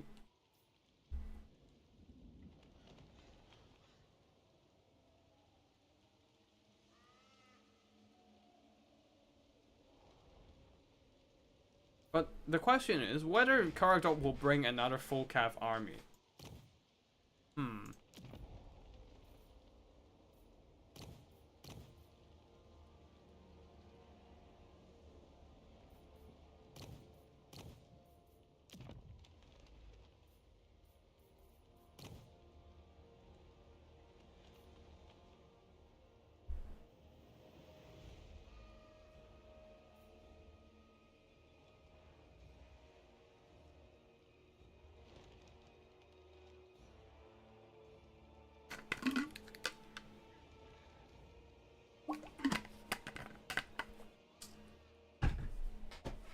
Alright. Looks like Russell is done with his army picks with 0 funds left over. An almost perfect army. It's a perfect army. 0 funds after all. But Caradoc is still trying to refine his build.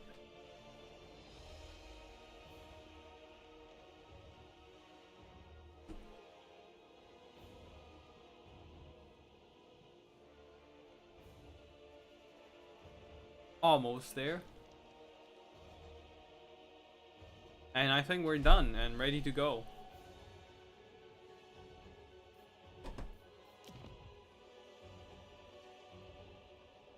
And yeah, after this we are just gonna... Yeah, after this we'll be casting the replays as well, and that should wrap up the entire stream.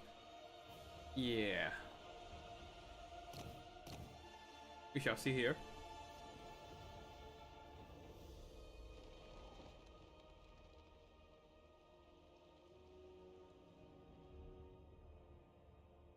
Alright, the final battle, 2 army builds. Both sides are on 1 point right now. It is match point, and it will decide the winner of the tournament. And also, we have next week's or next time's ban list up: High Elves and Khorne, which are not exactly the strongest faction, but High Elves definitely a pretty good faction overall. Anyways, High Elves going for a kind of a staunch line of spear, a mixture of Silverin Guard and regular spears. Yeah.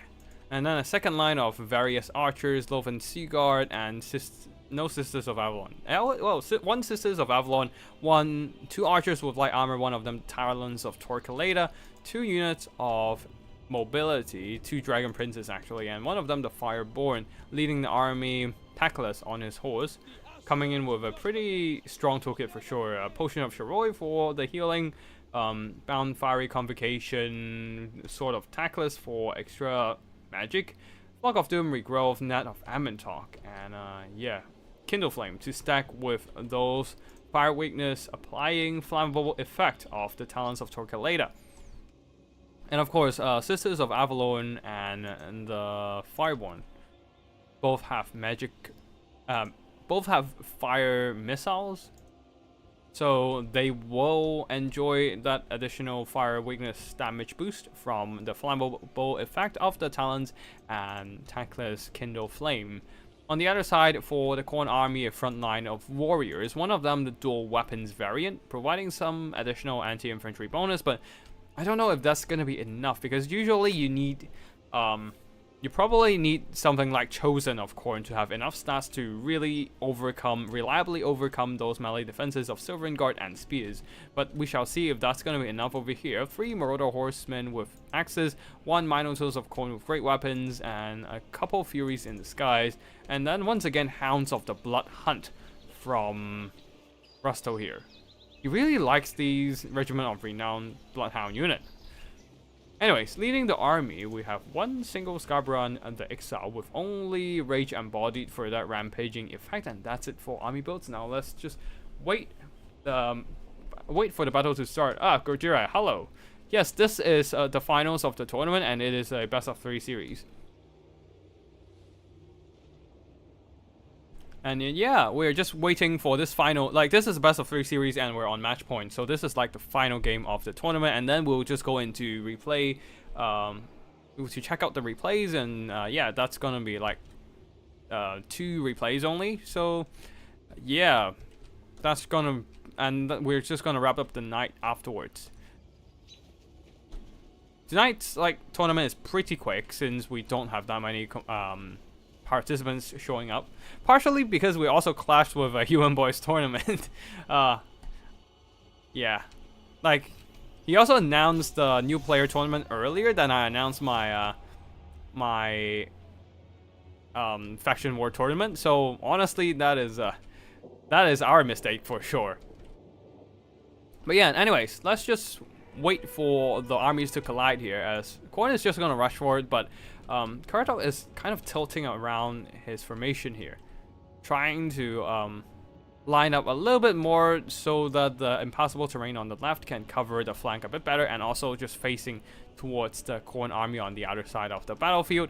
And yeah, Khorne is trying to cautiously approach the High Elf army. Actually, no. Yeah, Khorne is definitely trying to cautiously approach the High Elf army while Karatov is pushing up. So this flank is still going to be exposed from the exposed to the Khorne army flanking mobility, but not that there's anything flanking on that side anyways, because all the mobility are on this side, seeing that there's a bigger opening for the mobility to exploit. And yeah, Khorne is just like tilting the army over, kind of rotating the formation, and try to face their opponent. While over here, Loven Seaguard can probably try to push up to shoot the Khorne mobility, but they decided not to, because they have retreated way faster than the Loven Seaguard can advance. So we're just gonna wait a bit here, as both armies are kind of like adjusting their formation. Finally, Khorne is pushing up. They have decided to push up, but Dragon Princes are out here, readying to just give them a good old charge against the Chaos Warriors of Khorne.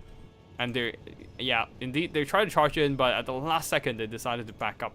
Because Skarbrand is inside. If they get stuck in the melee combat and get Rage Embodied, then they're just gonna have a bad time indeed. Although I don't think they cared as much. Because the archers are just gonna move up and start shooting at Skarbrand and dish out damage against him. But yeah, right now Dragon Princes are backing off, and Khorne has adjusted its army. Shit, we are almost getting like a 90-degree turn of both formations.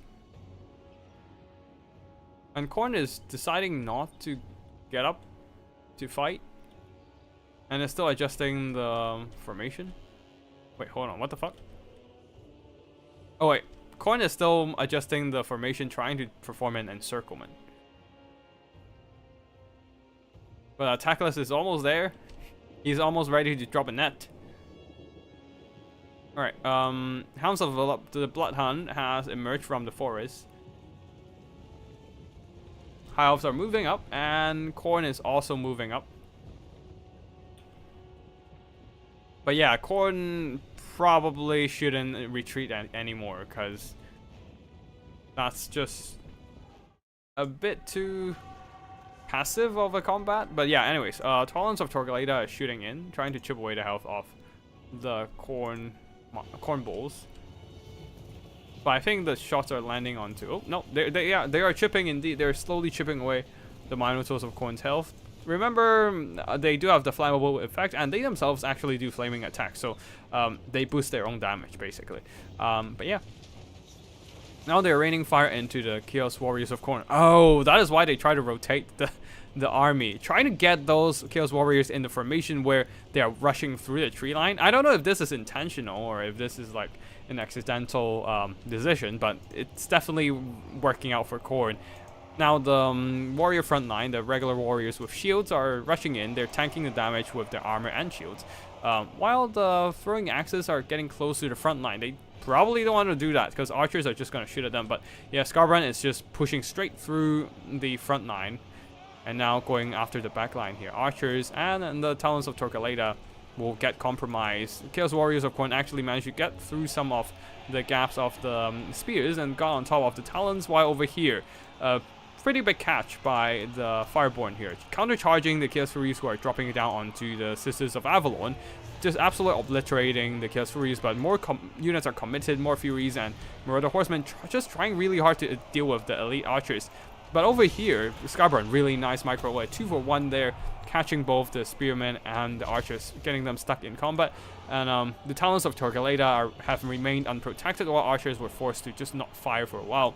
Chaos Warriors are slowly grinding through archer, while in the front line, all of these spearmen lost the fight. I didn't even notice. God dang. But yeah, the spear definitely lost the fight there, and yeah, throwing axes are in, chipping away the health of Tackless, a flock of them draining away the Khorne army's health, and a counter charge from the Fireborn against the Hounds of the Bloodhunt, cutting down their healing with their flaming attacks, and also just trashing them with their anti-large bonus and charge impact.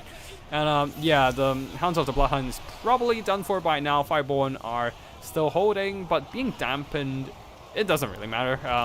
But more importantly, the on-fire effect from Skarbrand, his flaming attack, means that their regrowth healing has been cut down. So pretty painful stuff for the High Elves. On the other side, Chaos Warriors are pushing through the Spirit defenses, now trying to pressure back the Loven Seaguard and Talons of Torgaleda. Skarbrand is still rampaging in the front line here, with throwing axes chugging into the fray. However, some of the Sisters of Avalon have regrouped and now firing back at the Marauder Horsemen.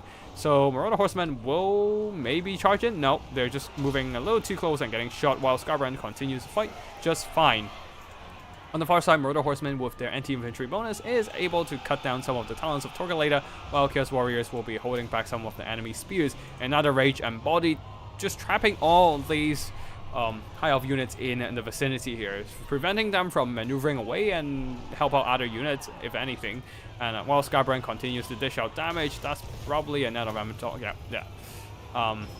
Net of Amator pinning down the Skybrand Exiled there, and yeah, he is unable. This time he got controlled by a debuff. But yeah, on the far side there, Murder Horsemen of Khorne are still just kind of like running around, trying to just charge down enemy archers, which is the main threat against them.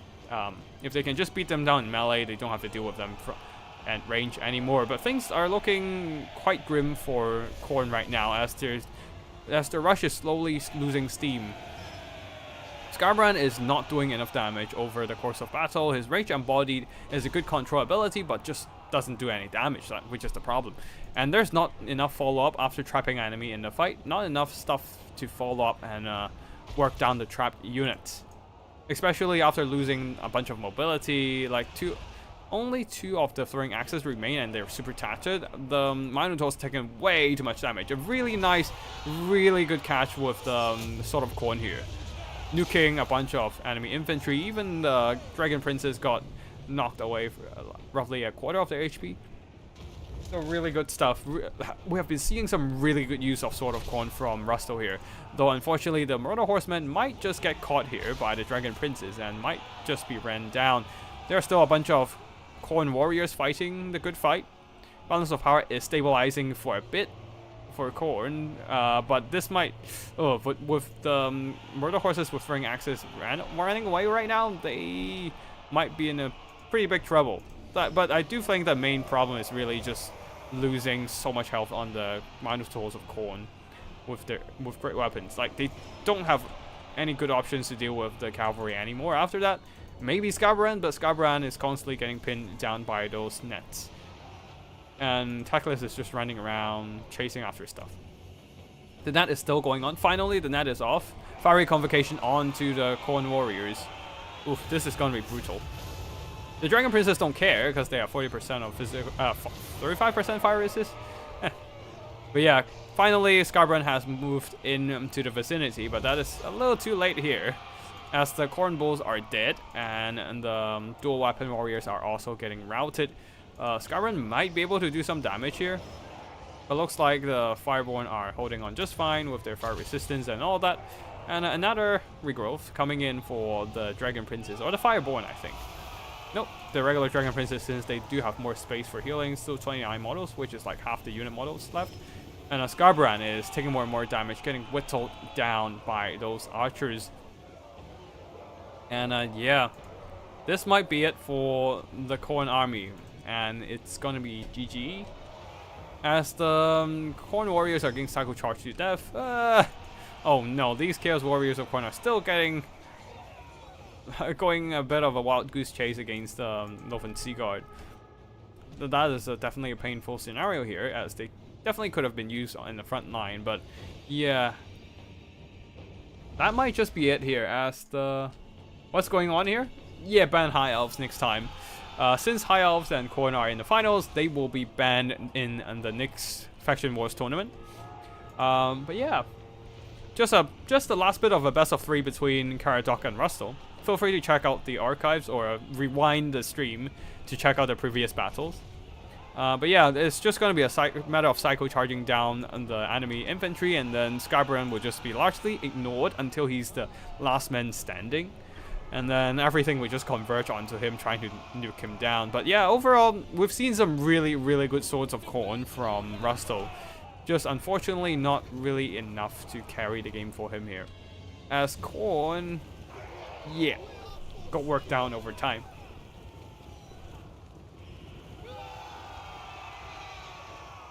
The High Elves kite is just a bit too strong. It's full day and hot. Summer.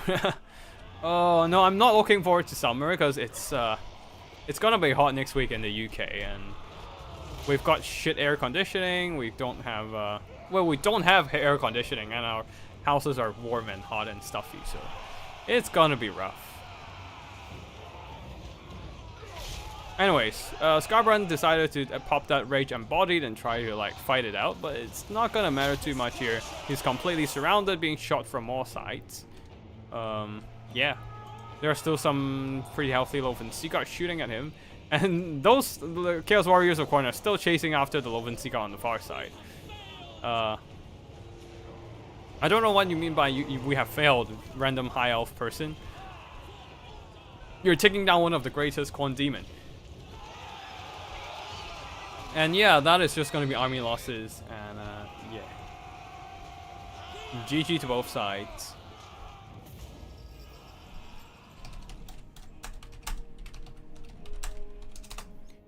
Yep, that is going to be GG for both players, and yeah, we'll just go into our... We'll just check out the replay sent in by Rusto for his Khorne run. And we'll call it a night. And then I might just jump over to Human Boy stream and check out his stuff. If he's still streaming. I actually don't know. But yeah, let me have a look at the army performances.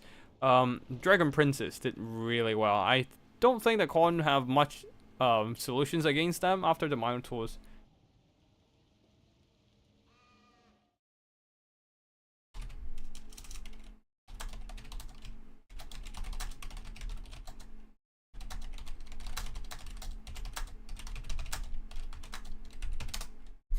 Okay, cool. Yeah, anyways, well, I was just replying some message from Rusto. Dragon Princes did really well, and the Archers not so much because Rusto did put in a really good maneuver to just shut down those Archers, and yeah. It's mostly the Dragon Princess carrying the day here. Just running down, ping-ponging all over the battlefield, running down the enemy infantry, countercharging Hounds and the Minotaurs and whatnot. Also did some really nice countercharge against the Chaos Furies to shut them down and save the Archers at the back.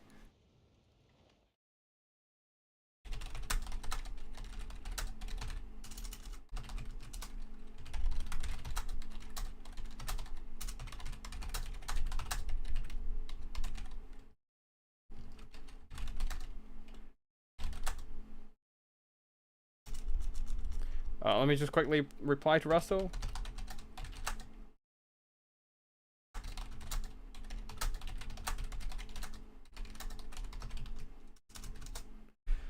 Okay, anyways, Scarbrand did some good damage, but overall just not quite able to deal with the Dragon Princess here. Especially the Dragon Princess do have the 35% fire resistance. That just kind of mitigates his fire damage. So yeah. A pretty good last game, honestly. But yeah, we'll jump into the replay section. GG to both players here, and congratulations to Caradoc for winning this tournament today. And next week we are banning High Elves and Khorne. And yeah, let us just jump into the replays, and we will be wrapping up today's stream. The first replay here, Soul Grinder versus Empire.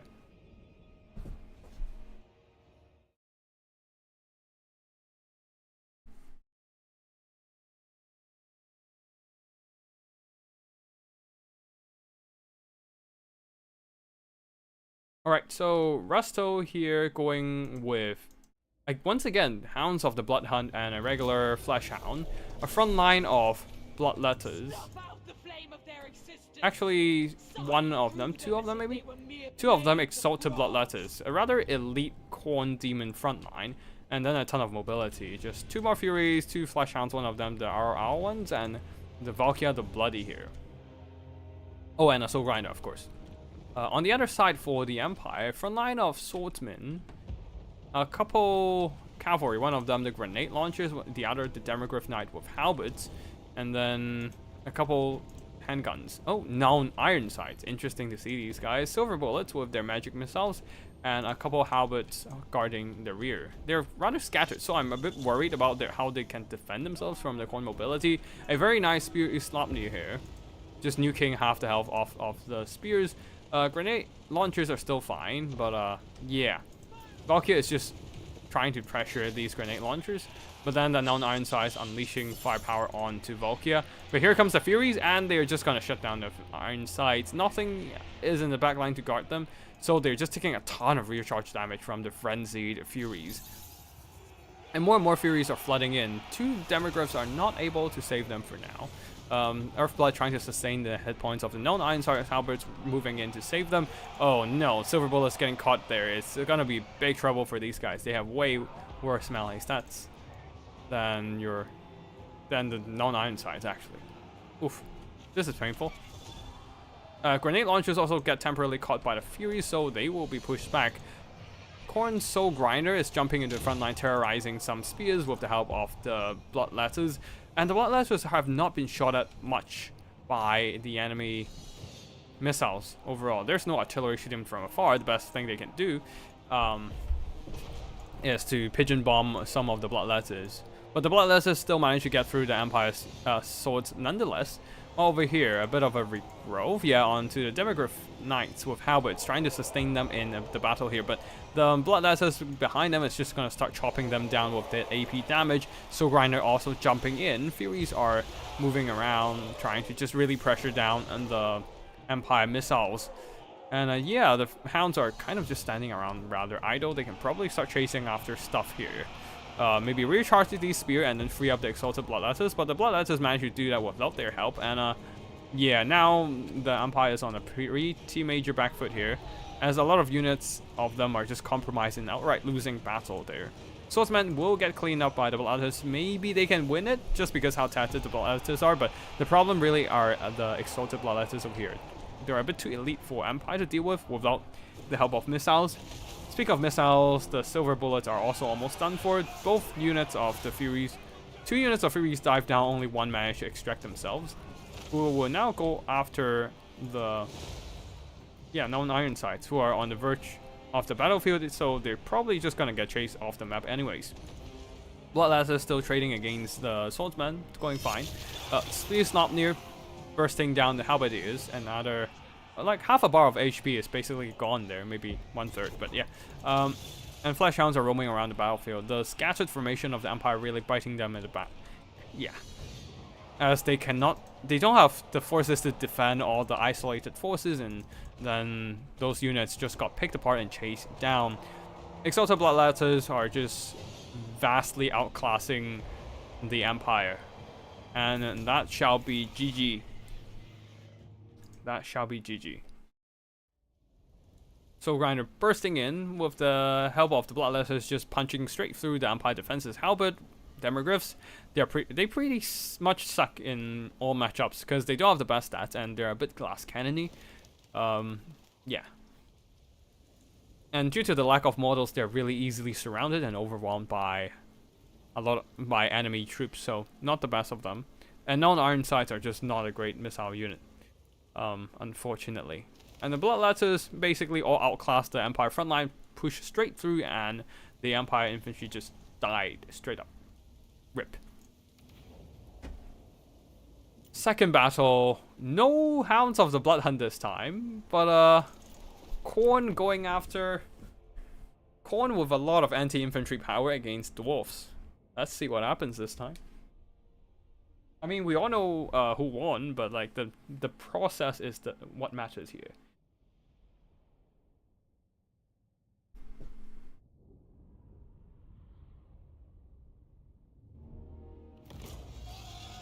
Alright, so army builds.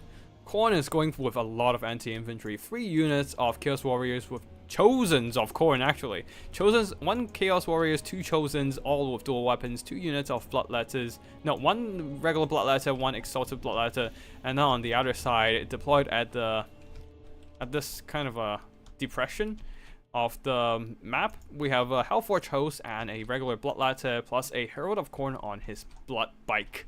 And 2 more units of Chaos Furies over here, 2 more on that side, and right, what abilities do we have on the Blood Bike? That's an important part. Revel in Slaughter to boost leadership and melee attack of surrounding units. Totem of Endless Bloodletting, so that's plus... Oh, it only enables in melee, but yeah, anyways, plus 16 melee attack. And then another, nope, nothing else. Just plus 16 melee attack and a Gore Feast to replenish hit point, Hellblade for himself. Yeah, that's it for the abilities for Khorne. For the Dowie here, front line of mixed infantry, Dwarf Warriors with great weapons ready for Chaos Warriors, 2 units of Iron Drakes with their flamethrowers, 1 Longbeard, a second line of various missiles, 2 Iron Drakes with Trollhammer torpedoes, Slayer pirates, 2 of them. So a lot of AP firepower and just AP in general. 2 Slayers to deal with Furies and any mobility. 2 more units of Dwarf Warrior with great weapons guarding the rear with alongside 1 Longbeard. So a bit of a symmetric build. Leading the army, Demon Slayer with his beard briefing style. Glorious Death. Not sure how useful is it, but I guess there are 2 Slayers, so it does help. Garagrim, Iron Fist. Yeah, so 2 very strong melee combatant, and against Khorne, the Demon Slayer might make sense, though he still lacked that armor piercing. So yeah, that is still a concern, because the Herald of Khorne on a Khorne bike does have 110 armor and can tank damage for days. We will do a bit of fast forward here as the Khorne army is slowly approaching the Dowie here. A bit of AP fire unleashed upon the Chaos Warriors, since the Slayer pirates, yeah, the Slayer pirates do have firewall moving. No, they were not the one firing. They were the ones they're firing were the Iron Drakes. Now they are just focusing, cross-firing onto the Furies in the skies alongside the Slayer pirates, doing some pretty good damage. So that persuaded the Furies to back off, while Iron Drakes are trying to move up and just burn those Chosen. But in comes the Furies. And because of all that armor on the Chaos Infantry, they just kind of took damage without much consequences. Slayers are moving in to deal with the Chaos Furies, but this might be a bit too late for them to really save the Iron Drakes. Or, well, the Iron Drakes managed to get out alive, mostly at least. While over here, Slayer Pirates getting disrupted by a bunch of Bloodletters. This is going to be bad for them. They're not great melee combatants. Like, they're decent, but not amazing. Okay, these Iron Drakes here burn down the Furies, so they can start fighting against the Chosen and whatnot again. But the Chosen are just cleaving these Slayers asunder with their empty infantry bonus. And Slayers not having the armor to tank damage, they are just suffering hard. Oof, the Dwarf Warriors probably taking more friendly fire from the Iron Drakes than the Iron Drakes actually doing damage to the Chosen. Because of how thick the Chosen armor is, they just tank the fire from the Slayers. Now from the Iron Drakes. Now the Iron Drakes are aiming at the Exalted Bloodletters, trying to burn them down, doing some decent damage, but the Dwarf Warriors just died to the Chosen. On the other side, their Hellforge host making some really good progress as well, cutting down the Dwarf Warriors, while the Bloodletters manage to deal with the Iron Drakes now going after the Trollhammer torpedoes. Chosen also breaking through the enemy infantry pretty well. And the Demon Slayer is just not going to do much against these heavy armored anti-infantry elites. And yeah, the Iron Drakes are falling, especially when Exalted Bloodletters are in play as well. Bloodletters trading well into the Dwarf Warriors with great weapons, while the Herald of Khorne, what the hell? Oh, stuck against the Slayers. And also got shot a bit by Iron Drake, so that explains why he has so little HP left. Balance of power is against Khorne somehow, when all the missiles are offline for Dwarves. Oh, Demon Slayer not having a good time against the Chosens at all. He does not want to stay in there. He doesn't have the armor, his melee stats is no match for the Chosen of Khorne elite anti-infantry, and they're just taking more and more damage. Garagrim is faring a little bit better, doing a bit more damage I suppose, but yeah, none of them want to stay in there to fight Chosens of Khorne. Like, you need something like Trollhammer torpedoes to work them down, but right now things are not looking good for the Dwarves, as their lord are just kind of sacrificed to the Chosens here, and yeah, they don't really have much left to deal with the Chosens here, really. Maybe over time they can just kind of drag them down with sheer numbers and all that, but right now, no, this is not going to be the case, as the Trollhammer torpedoes are compromised and the Slayers will have to be activated to save them.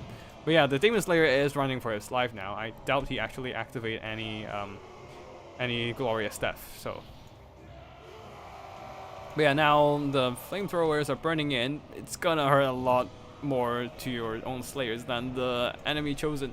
But oh well, you just have to kind of damage them somehow. But yeah, Iron Drakes are still firing at the Herald of Khorne. They need to start running because the Chosens are there.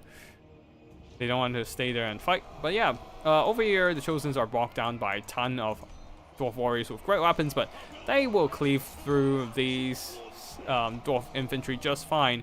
Flamethrowers are back. Not that they have any good targets to burn, but yeah. It is just going to be Chosen and Bloodletters carrying the rest of the battle here, as the Flamethrowers struggle to do damage against the Exalted Bloodletters somehow. Bloodletters simply cleave down the Longbeards, and on the other side, Chosen still grinding through just fine. 132 kills and 800 Velo on these guys. Chosen over here, 1,800 Velo, more than enough to earn back. Oh, these are just regular Chaos Warriors. Okay, so they're almost earning back their cost. Chosen of Khorne definitely earning back their cost. While the Flamethrowers desperately tries to burn down the Khorne Chosen. And the Slayer Pirates ran out of ammo, so they probably will have to be sacrificed to just pin down the Chosen of Khorne, really. Just to buy more time for the Iron Drakes to run. But oh no, these Iron Drakes with Troy Ember torpedoes, they are getting caught by the Chosens. And yeah, they really should have shot at the Chosen of Khorne, but yeah, this might be it. These Chaos Warriors have been routed off by the number advantage of the Dwarfs, but yeah, the Chosen doesn't care. They're just gonna fighting to death over here. And yeah, 1 HP on the Demon Slayer just because Glorious Death is keeping him alive. But at this point, the Dwarf player knows that it's a futile attempt to resist the Khorne incursion and decided to throw in the towel.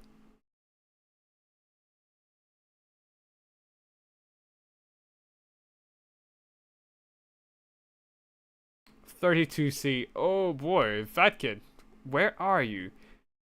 32 degrees is hot as hell. GG was a nice small tournament. Yeah, no Kislev and Tinge is strange. I'm surprised there's no Tinge, but like no Kislev is partly because Kislev is banned. If you accidentally picked Kislev, I would have banned you, or I would have had to ask you to pick a different faction at least. So yeah, because Kislev was banned on Kislev and Bretonnia are banned in this tournament because they were the finalists in the last tournament. Like, I'm only banning factions that made into the finals from the last tournament. So because in the finals this time we have Khorne and High Elves, we're banning Khorne and High Elves next time. Which means Bretonnia and Kislev are back on the menu. And damn. Oh, Human Boy raided. Oh. Human Boy is probably gone now, so but yeah, either ways, appreciate Human Boy raiding this. But yeah. I actually didn't notice when they joined, but wait. Did you guys just join? I'm literally ending my stream now. But yeah, basically I'm gonna see if I can host another tournament next week at the same time. Because I want to make like Wednesday a regular time for me to stream tournaments and whatnot. But I don't know. Because it also depends. No, yeah. It just somehow happens. The only time us both are able to stream is literally Wednesday around this time. One more game? I think we ran out of games. Oh, Snoop. Actually, let's see if we can do some quick. Yeah, sure, Human Boy. You want to do a best of 3 or best of 1? I don't really care. But I've got some time right now, so I'm free to just play some. Yeah, let's. Maybe I can join quick. I don't know if the quick queue is still like. Oh shit! Yeah. I guess I'm playing now. I guess I'm playing or fighting. Oh yeah, let's go. I might actually do some quick battles as well, but yeah, yeah, it's getting warm in here because I also got my windows closed and all that. Just to like isolate sound and whatnot. But yeah.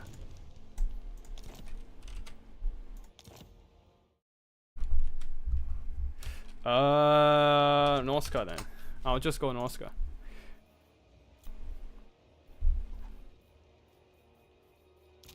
And see what I can do with these guys. I really want to play Famir and maybe get some Berserkers. I do need Frog. So copious amount of vomit. Let's go.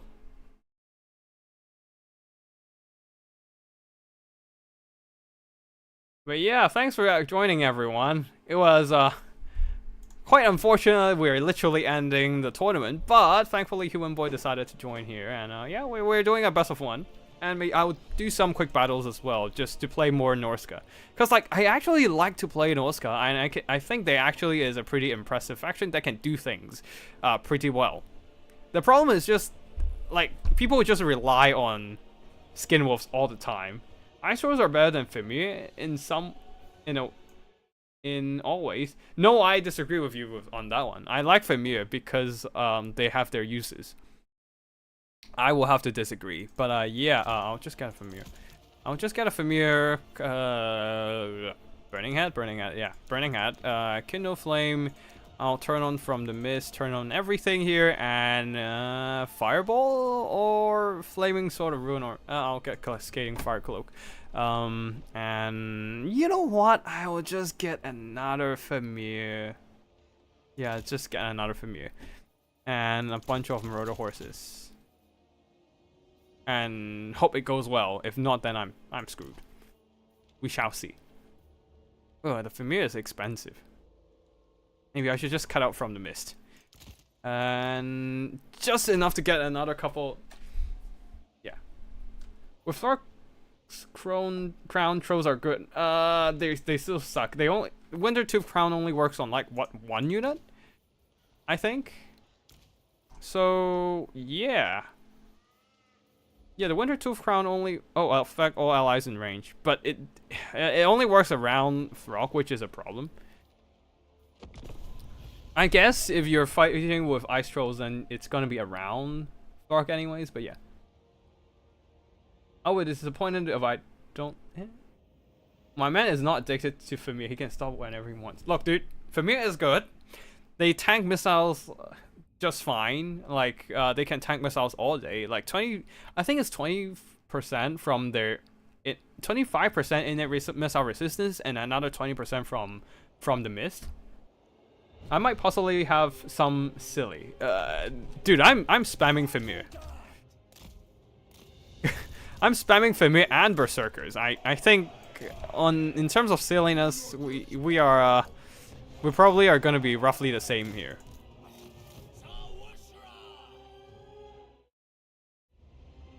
Human Boy is stream sniping. Nah, he's an honorable fighter. I trust him. Not to stream snipe, which is quite contradictory to his Skaven nature. I do find it ironic. Yeah.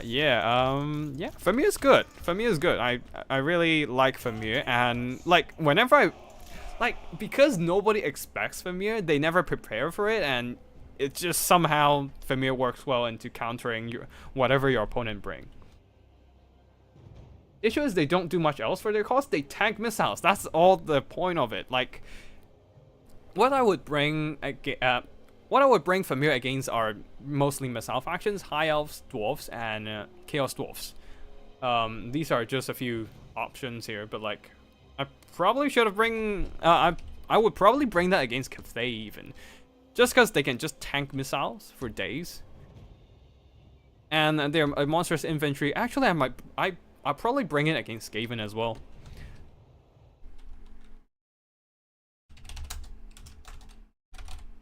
Let me just send good luck, have fun to Human Boy, and then we're good to go. But yeah, like, they just have missile resistance for days, honestly. Alright, we move up, and archers are... archers are gonna be an issue. Oh, we have Arrow Titan. That's something I didn't expect. Thank fuck we have oh, etc. Oh boy, that's a lot of monstrous presence. Oh, this is gonna be rough. Can't. We might have to just try to chase down those skeleton archers, but right now let's just keep charging. Oof, hurts. Eat your soul. Yeah, we can charge in. Let's charge in. All right. Yeah, we charge. All right, we charge in, and all right, let's ring access everyone to go. I forgot about the familiar, and let's just try to burn things down or something. All right, turn that on, and yeah, okay. Mobility, come over.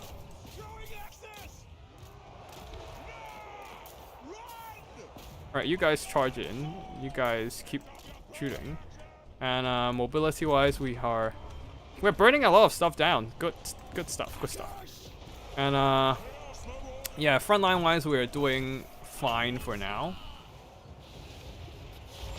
All right, these guys, let's turn on.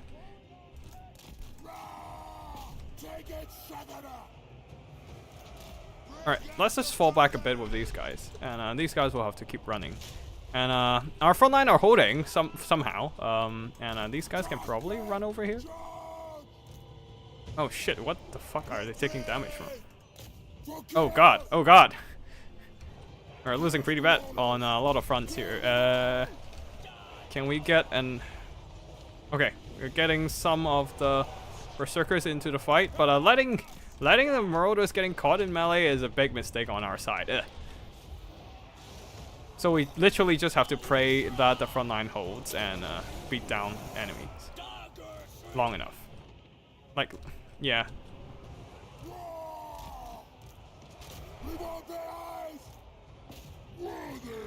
All right. Brock will have to come in and do stuff. All right. Cetra's coming in. Cetra's coming in, and we're not happy about it. Alright, turn on kite mode. Skirmish mode, I mean. And Frog is still trying to beat down this guy over here, so we are gonna have to run with these guys. Come over here. Come over here. And they're fucked. Okay, our skirmishers are completely offline. And we'll just get kited to death here. Are these gonna come back? No! They're so close to come back. Come on, come on, come on! Get that leadership back. Yeah, boy! Oh. Got slightly delayed, and that kind of works out. Burning Head. These are not summons. Alright, Thorcast will come over and help.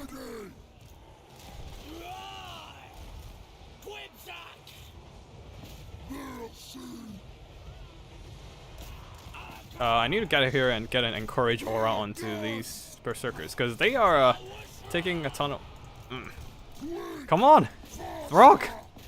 Stop getting knocked over! Your Famir needs you! Alright, Throck is here. Throck is here. Okay, come over and start. Alright, cool. We go and beat them down. Actually, no. Hold on. Fall back. Berserkers are winning, which is a good news. Alright, these guys can come over here to fight. Alright, these guys just keep running, man. Oh man, we're gonna get kited to death, aren't we?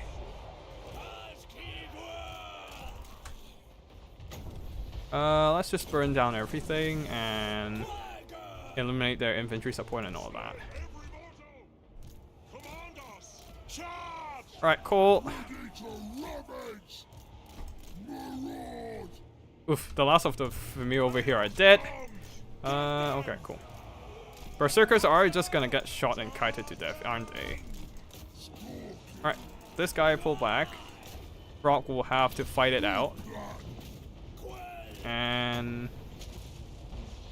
we just have to trap down Cetra. All our, yeah, losing our skirmishing forces is a bad mistake. A very bad one. Give him a bit of buff. And now we just have to trap Cetra in here.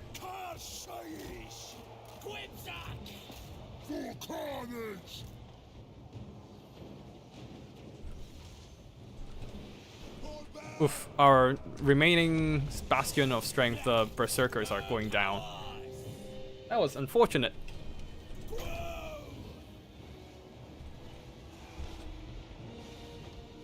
Okay, at least we can try to take down Cetra. If he doesn't try to force path his way out.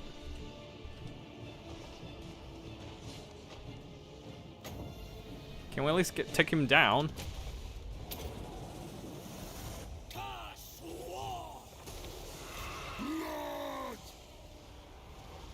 Cetra is crumbling for a bit there. I need to put in a hit. Throg, please. Put in a hit. Stop staggering. Oh, for fuck's sake. Just, you're in attacking range. Just put in a hit. Yes, yes, boy. Take down Cetra. Oh, maybe we can. We still have hope. Oh, actually, the Famir are clutching it. Can the Famir clutch it?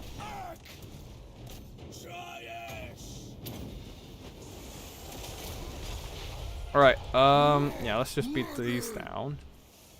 10 seconds. Oh, can the Famir hold on for 10 seconds for the fight or die? No, they routed. Cry. But Throg will carry the day. Throg will carry it. Throg will keep it going. Oh. Now let's go. Throg is winning. And we can drop a burning hand actually. Let's just drop a burning hand. And fight or die, keep everyone in the fight. A little bit leadership buff. Yeah boy. That's the burning hand. Oh. As I said, Famir is good, okay? Cetra terrified. Cetra is still a chat though the burning head is quite ironic. Yeah. Famir for the win. Look, guys, I don't know what your opinions are for Famir. They are good. They are good. I don't care what you say about them. They're good. But yeah, they're a really solid monstrous infantry in my opinion. In a lot of situations, like well, the Chosen of the Gods still took a lot of hits, a lot of damage and HP from them.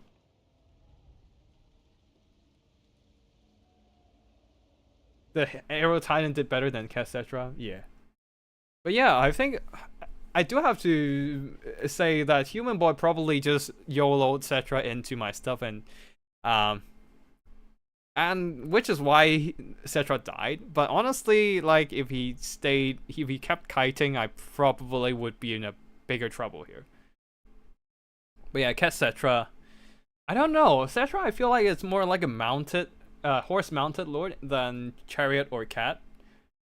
Famir felt a tad overcost, but they do make sense when you're facing a box. Yeah.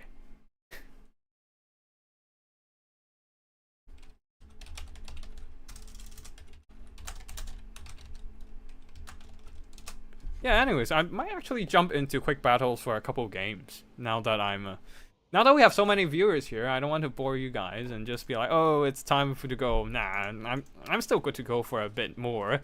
But yeah, you can see here like the Famirs did okay. But mostly the value of Famirs are just tanking missile damage. Though there's not a lot of missile damage to tank when I think about it, other than Chosen of the Gods. But yeah, Berserkers did great, and yeah. But I did make a very bad mistake of just sacrificing my Marauder Horsemen early in the game. Alright, yeah, let's just do some quick battles here. Unless somebody is asking me to play in... I only play land battles, unfortunately. But yeah, unless somebody wants to do some 1v1s or something. For me, also Sunder Armor to help the Berserker damage. It definitely did, but with just fighting skeletons, the armor doesn't really matter in this case. I guess it helps against the... yeah, it helps against the Oshaptis. Say no to This is definitely a stream sniper. What can I say? Anyways, I am going Norsca. And I am going Famir. Is this Phoenix King? Is this you, Phoenix King? I usually only saw one person that has expressed very strong opinion via their Steam name, and that is you, Phoenix King. Okay, that's somebody else, I suppose. I have to win this. Now the reputation of the Familiars are on the line. I have to win this. The problem is, anyways, I'm playing Norsca anyways, so it doesn't matter. Like, there's too much on the line for my dear Familiars. Oh, huh. Wood Elves. Huh. This actually is another matchup that warrants Familiars. We'll have to change up the approach a bit here.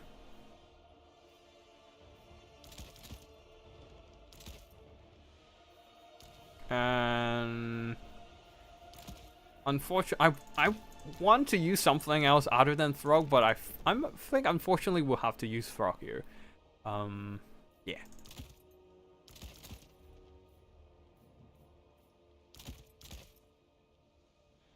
The dreaded melee Wood Elf Spear Rush. I'm more actually afraid of a Wood Elf box. Like, a Wood Elf box is brutal against Norscans. But of course, there's always the possibility of Wood Elf Kite. And then it's just gonna be a ton of trouble, but we shall see. I'm just gonna bring these two stats here and then be done. And what else do I need? Right, I need these. Wait, I can get that, so I will get that. Yeah, I'll just bring a bunch of mobility. And hope I can trade well into the Wood Elves. Alright, we are ready.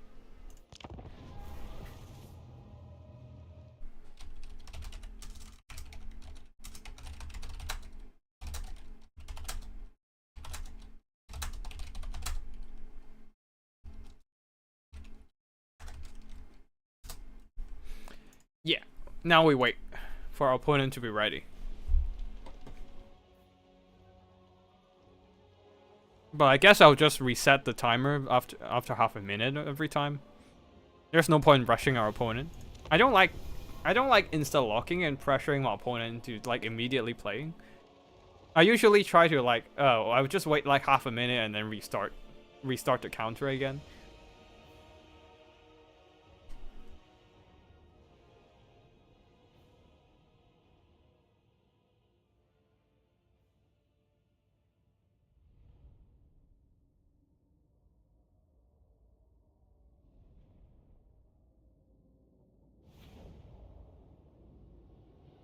I would never express opinions through Steam names.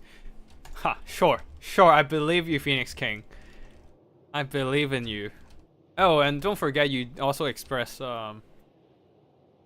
Wait, no. Wait, didn't you change your YouTube name for a bit into something against dwarves? Yeah, not everyone has safe builds, exactly. I for one don't have safe builds. I mean, I have some, but I usually just kind of make up my build on the go. So I'm usually the one that needs time to build stuff, unless I'm playing with factions I'm familiar with. Otherwise, I would just take some time to build stuff. Ah, okay. I must have mixed up with your Steam name sometimes.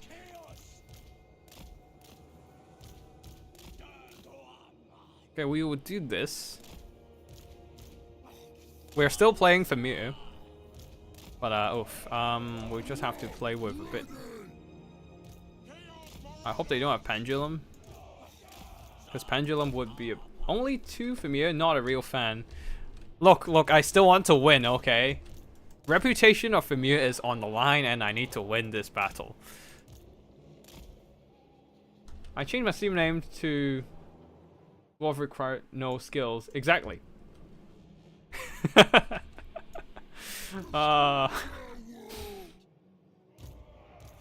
Phoenix King and his anti-dwarf factionism.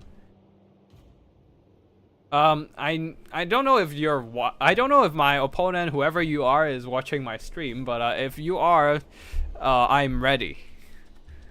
So just click start whenever you want. But if you're not, then well. Guess I'm talking to the air, and we'll just have to wait a bit and just to make sure if my opponent is ready.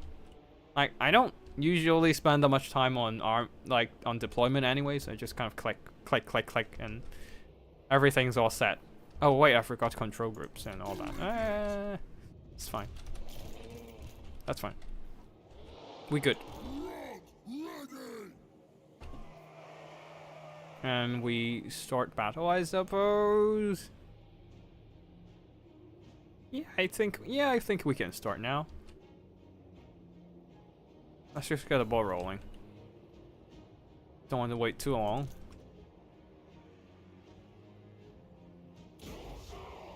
It is a box. What the fuck am I looking at? What the fuck?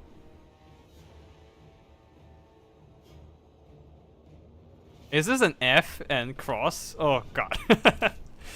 So meme. That is definitely an F and a cross. Freaking memes. Alright, I'll just wait for him to set up his formation. Oh man, I hate that like we still don't have chat. God damn it. No, it's not an arrow, it's an F and X. Say no to Famir. I refuse to tolerate this kind of Famir slander, so I'm just gonna rush up my build and fight them in melee.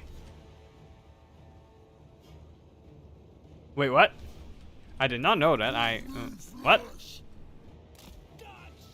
Anyways, guess we're fighting stuff in melee now.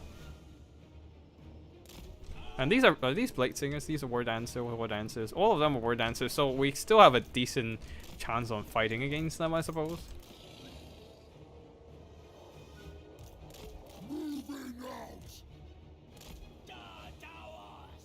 How dare you say shit about my Famirs? Oh shit, they have taken some damage? Whatever. That's a lot of missiles, I guess. It adds up. Alright, cool. We rush. Not that we have anything else to do. Alright, go and fight him.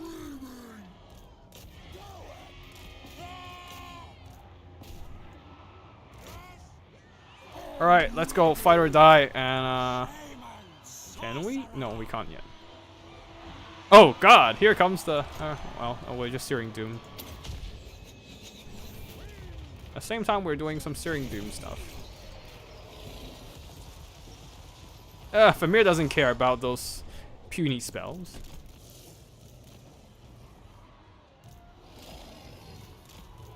Alright, we are struggling to beat up this guy here, but...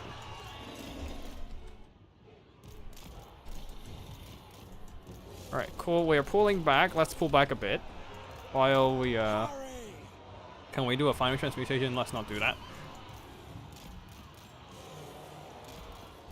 Yeah. We've got some stuff towards the back. And, let's just charge in.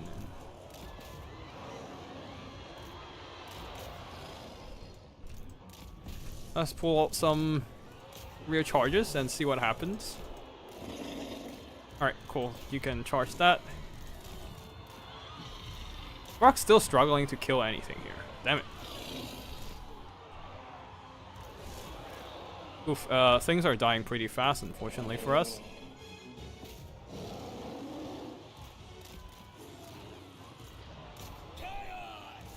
Both of our Famir still relatively healthy, which is good news, but I need a final transmutation. I need it soon, damn it. Alright, let's pull back some of our mobility and just heal up a bit. Alright, let's just charge these guys and pick them apart. One of the Ice Wolves are dead. Actually, yeah, one of the Ice Wolves are dead. We can drop an Overcast Final. What the hell? No! What the hell, man? This is the second time of a shit cast of Final Transmutation. What the fuck? Anyways, we can try to fight that. Rehealing. No time wasted. I was trying to get the Final Trans onto this guy, but no. Oh, On my way. but no, he refused. It would have been a lot different if I can actually get the castle on there. It's just drifted. Oh, I feel so sad right now. Just because what happened, but yeah, it is what it is. So just have to deal with it. God damn it! I could have nuked the guy. I cry. So much Winds of Magic gone for nothing. Frog is still fighting, which is good news. But yeah, one of the familiars are gone.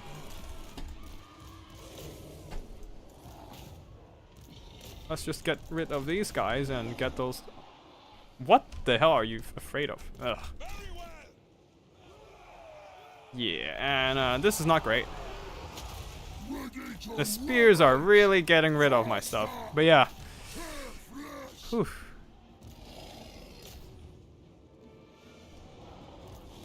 One of the factions that can counter our mobility, I guess. Wood Elves. Okay, let's see if we can slow them down with the Ice Wolves. But if the Ice Wolves can't get rid of the Glade Riders, then we're losing those Skin Wolves, which is not great. Yes, Lord. Prepared to hex. We just keep dropping. This one's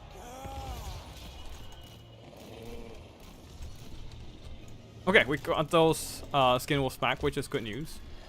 You have to come over here. Into position. Going. Throg is still thriving somehow. Oh, I need. Can I get another? Yes, I can try to wait like 3 minutes. We can wait 3 minutes to get a final transmutation, but it's gonna take 3 minutes. That's the main problem here. It's gonna take 3 minutes. And I don't have 3 minutes to spare. I don't think. Throg is still thriving, which is fine for us, but.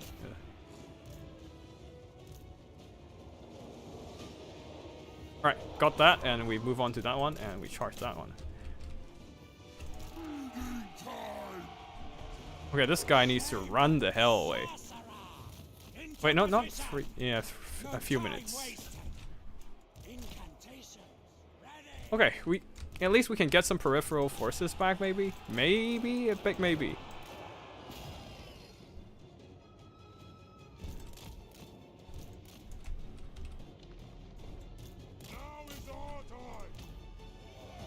Okay, we need some more magic to come in.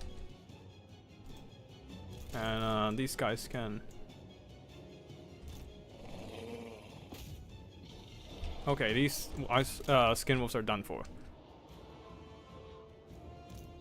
They're just gonna get kited to death. Okay, pull back. Try to pull them back. Throg is holding for now. Let's just turn this on just to keep those guys in for a bit longer.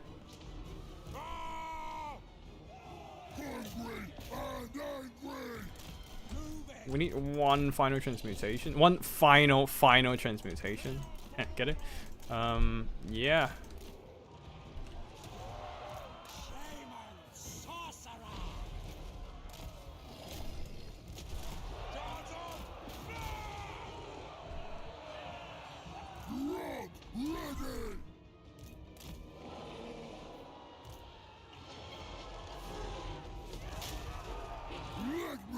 Oh, I don't think I can wait that long.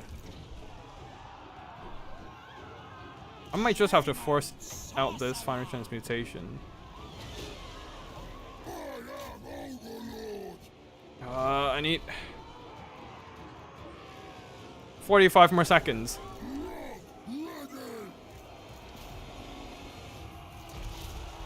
Oh no, this is not good. And Thork is terrified. I waited too long. Damn it. That's it. I think that's it.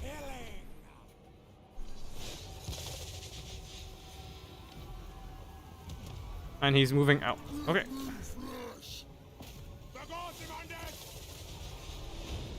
Ugh.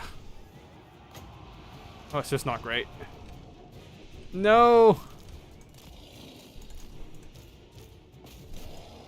No! The Famir lost! I cry. I didn't bring enough Famir, I think. I just needed more Famir. That's what I needed, for sure. Shaman sorcerer.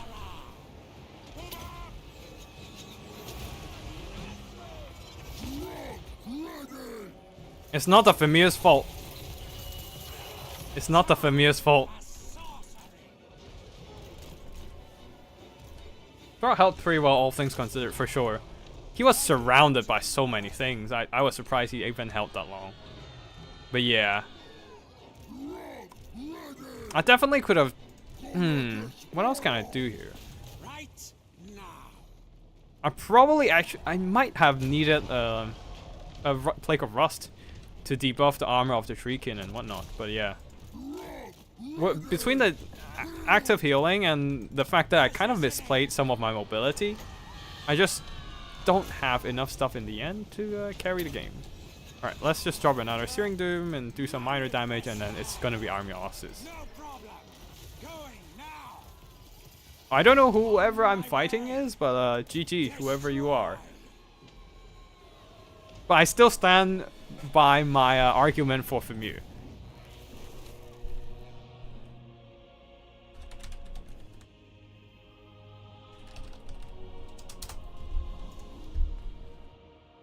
Champs should beat War Dances, but I think the War Dances trade up. There's also the Treekin helping out, so that didn't help. And don't forget, there is like a Dolus below that nuked one of my champions. That was such a great game by the Wood Elf player. I'm sad. That was a really nicely done Wood Elf play, though. Like, it's funny because like the Wood Elf actually is the strongest if they are going like melee heavy like this. War Dances, spears and whatnot.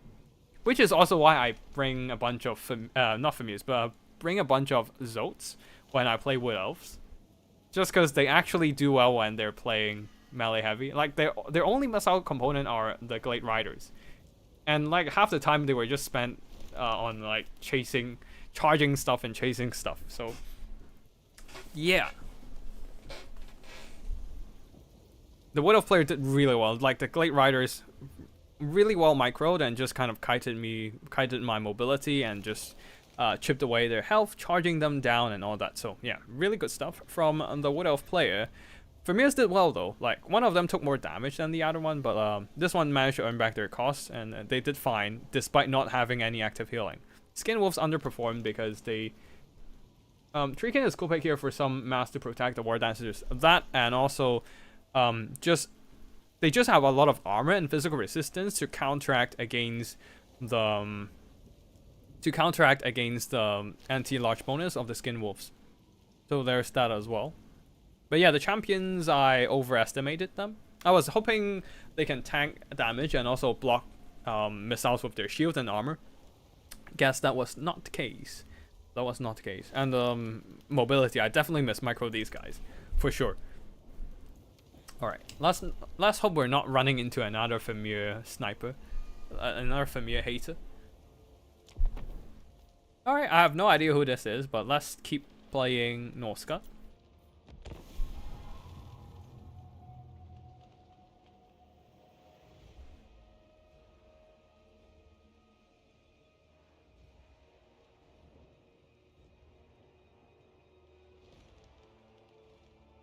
And yeah, let's wait and see. But yeah, I think I'm gonna play another one game or two, and then I have to head off. Dwarfs. Okay, this is absolutely familiar time. Hunt of Champions, Fire or Die, Sea Fang, and Foe Seeker. Yeah, Sword of Torgold, maybe, probably not necessary. How do some people have such insane QB scores? Did they stack off each other? No freaking idea, but I don't really care anyways. Like, I think a QB score is literally the most inconsequential thing ever.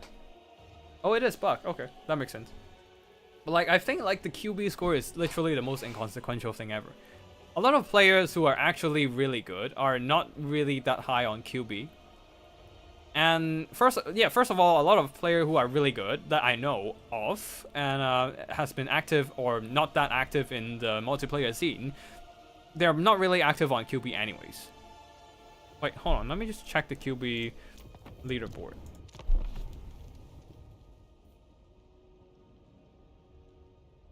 Yeah. I guess there are a few good players that I know of, but most of them are just names that I don't recognize. Like, okay, and then secondly, there's also the bug aspect of certain units and whatnot. Like you are allowed to use Thunderbarge, and you're also allowed to use a land ship on QB. So of course you're gonna be pretty dang good, in those scenarios with your performance and whatnot. And then thirdly, QB also mixed in with the domination mode, which I personally don't really care, since it's not really a mode that I find I have fun with, so I just don't play it. And I like QB domination and land battles have like certain skills that work mutually on both sides, but like there are certain things that if you have to know to be good at in specific modes. So like I can be good at land battles, but I can also absolutely suck ass in domination. So like I don't find it a good measure. Like the QB scores isn't a good measure to judge the actual gameplay of the person. In actual competitive gameplay, winning with Familiar is impossible. Dude, I've played in tournaments and won with Familiar before. What do you mean it's impossible? Fight me. Well, maybe we'll wait for later or something, but yeah. Yeah. Is that... I don't think there's gonna be Spirit Leech here, right? It's probably gonna be Noctilus. Girl, let's fight. Yep, sure. If you're still around after I'm done with this fight, you go Wood Elves. I thought you were gonna use your favorite faction, the High Elves. Where does the obsession with Familiars come from? It's more like an obsession, an unhealthy obsession with non-meta units, like Familiar in Norscan case, or in the Warriors of Chaos case, we have the Aspiring Champions. I absolutely love those guys, because 1, they look badass, 2, I love elite infantry, and 3, they are actually surprisingly good in certain scenarios. So there's that. Like, this obsession with Familiar, I think I first started noticing Familiars is when Mr. Teufel was introducing me to this combo of armor debuffs.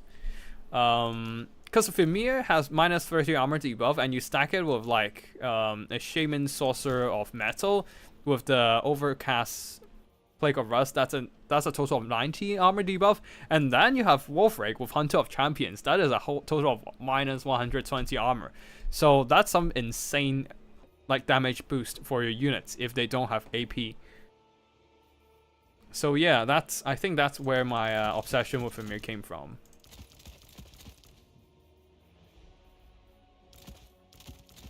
Is it a healthy obsession? Probably not, but it is an obsession nonetheless.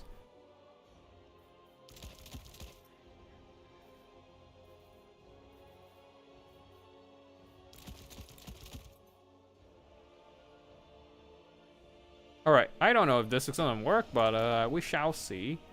And I don't know if I should bring metal or... Yeah, let's just bring fire. Oh wait, if we bring fire, then we're bringing a Familiar. Because they tank missiles. Arcane Conduit, turn everything off. Burning Head and Flaming Sword. Just do that. Turn that off. And what else? We need another guy here, another guy here. And yeah, let's hope we don't get overwhelmed with mobility then.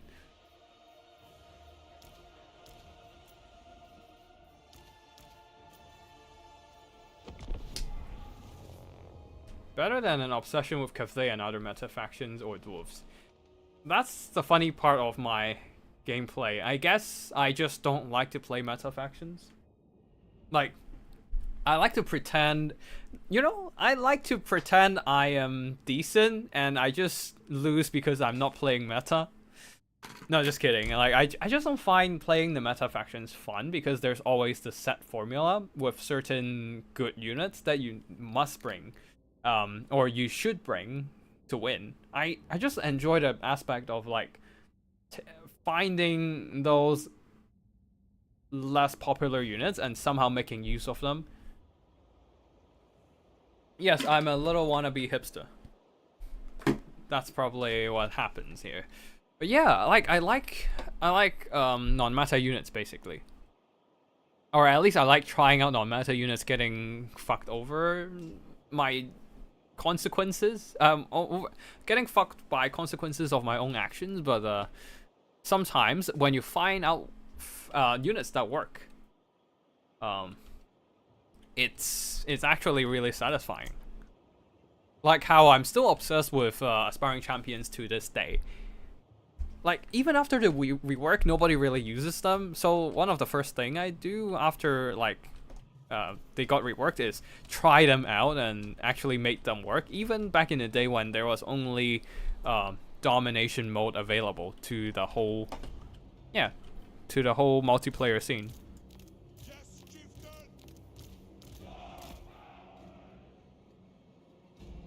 Yeah, everyone does have. Like how you have an anti-dwarf fetish, Phoenix King. Yeah. I think everyone does have some kind of obsession with certain units.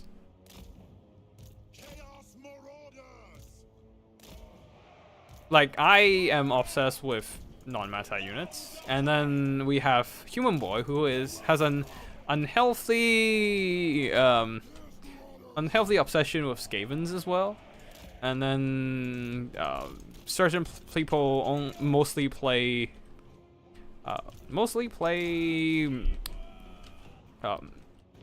High Elves.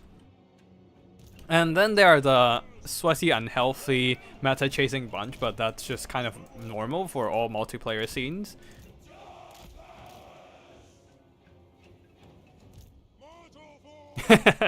Human Boy, yes, the box player. Yeah, sure. Obviously. Alright, I do have to be careful of I do have to be careful of dogs. But yeah, alright, let's go. I do want to end this one because I need a bathroom break after this. It's been 2.5 hours. Norsca facing Vampire Toast. Vampire. You sure you didn't type it wrong? I mean, if I burn it, it's definitely Vampire Toast. Oh.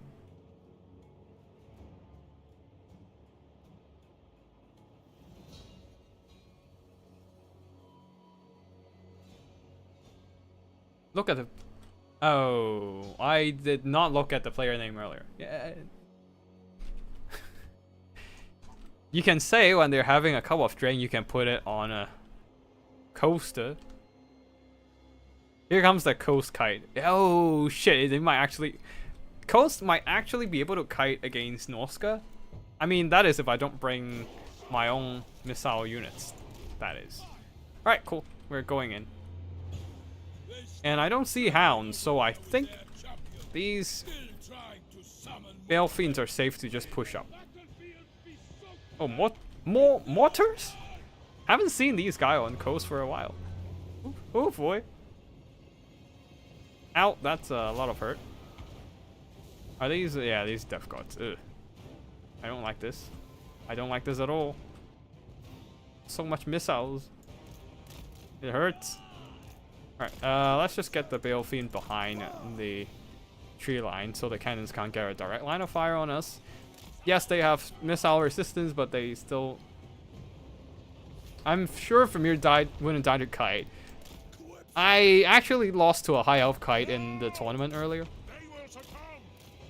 Because, the Vermeer was fine in, like, melee fights and all. They just... I mean, they were fine against missiles. They just died to, like, counter charges and all that.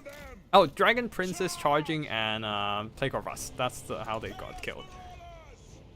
Alright, cool. Do we move up? Yeah, we have to.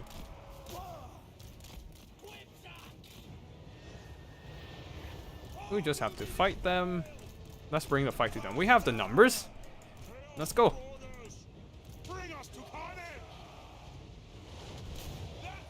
Alright, let's go. Oh shit, what did I just click?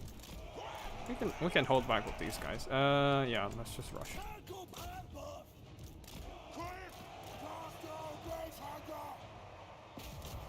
Alright, let's just rush forward and start shooting, and this guy can... Oh boy.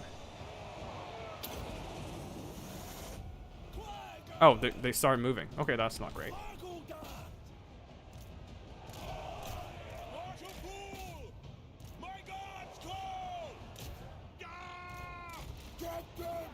Okay, so we still got some units. We still got some of them. That's fine. And I forgot about Wolfric. And a couple units back there. Great. Very well done. Very nicely done. Tactical glitch. Forgetting yours. Oh boy, those Vermeer got slaughtered by Death Guards. Oh boy. I forgot about how elite the Death Guards are. Boy.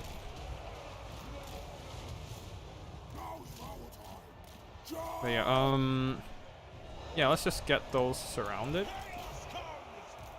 And then we can get those spears in. Throwing axes, I mean, like, Javis have to come in.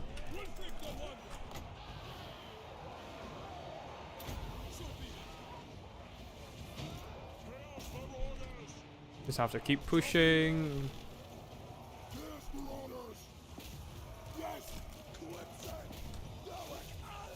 Alright, cool. We can push the Vermeer inside the boxes.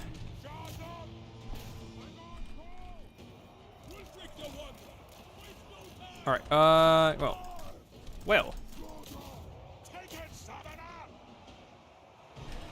You guys will have to keep shooting these guys. Go and fight those, and Vermeer, just ignore their infantry and get onto the missiles. I don't care how you do it, just get in there, and you guys keep pushing. Here comes crap summons, okay. Ignore them.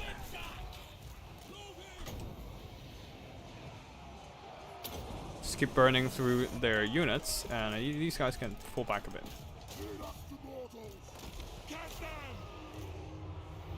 Vermeer, you guys keep fighting. You, Wolfric, you just keep going. Oh, the mortars are really brutal here. Just shut them down. Because our... we need to really save our Javi, so, yeah. Ignore them, ignore them, ignore them all. Go and pin those down. Force path, that's what we have to do. Oh boy, getting caught, huh?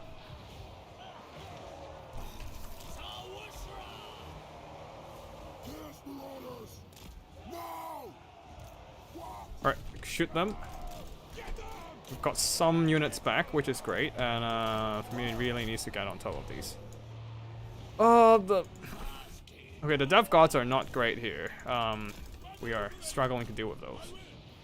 And Wolfric has not had a chance to fight in melee yet. Alright.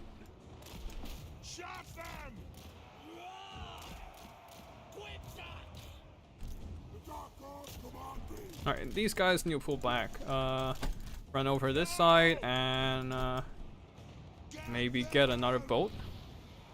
Okay.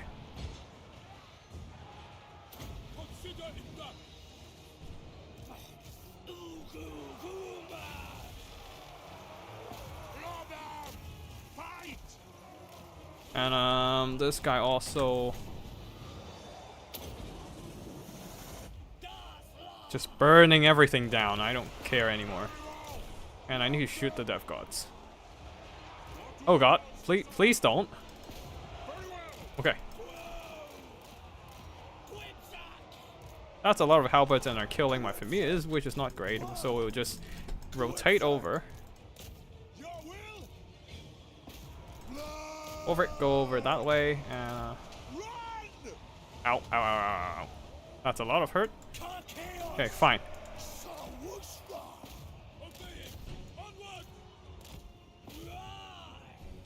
Wait, can we fight? Yeah, we can take that fight.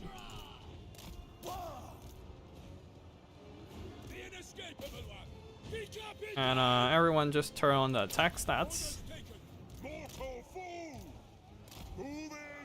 What is this? I think it's a attack stats debuff. Oh, okay, you guys retreat.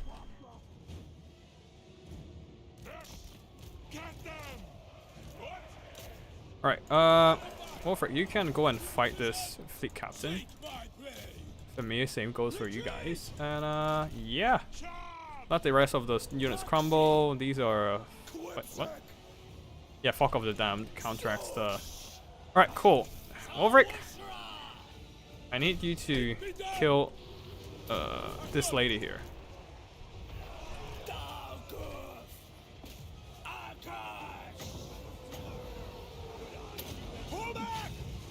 Alright, everyone just go and surround these leadership.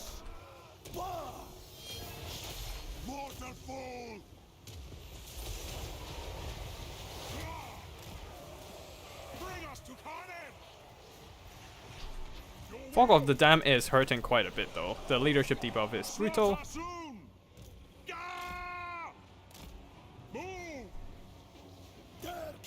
Why is this lagging so hard suddenly? God damn it. Sword of Sorgo, I forgot to turn on that one.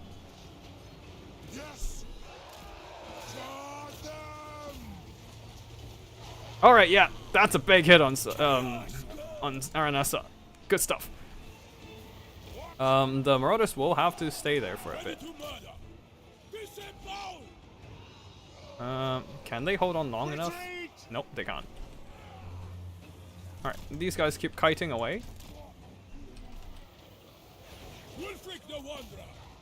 Beat her down for fuck's sake.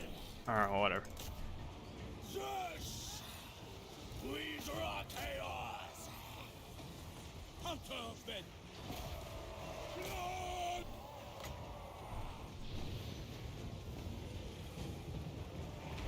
Okay, we put a hit into Aranessa.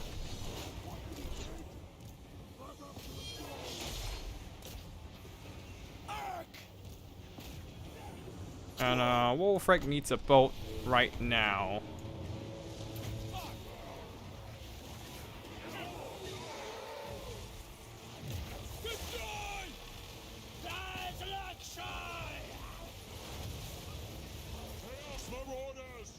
Okay, we are kind of winning.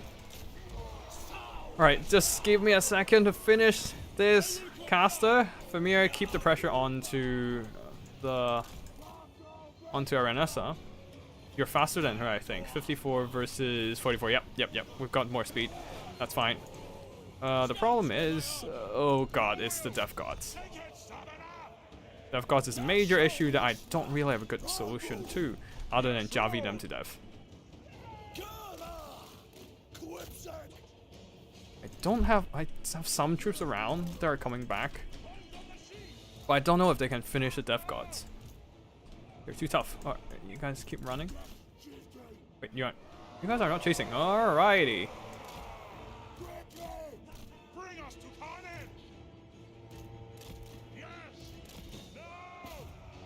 Okay. Alright. Killed her. That's fine. You guys keep running.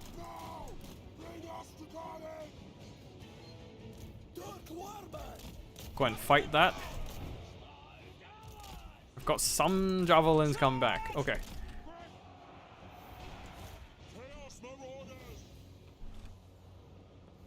And yeah, we do have this. So everything just go over this way and kill those death gods. And man, the lag. Familiar actually used to be good into High Elves in Warhammer 2. They still are good. They still are good. It's just the kite that makes them a bit rough. It's just kites might be a bit rough for them. This thing can catch up and all that. Okay, just keep those death guards kited.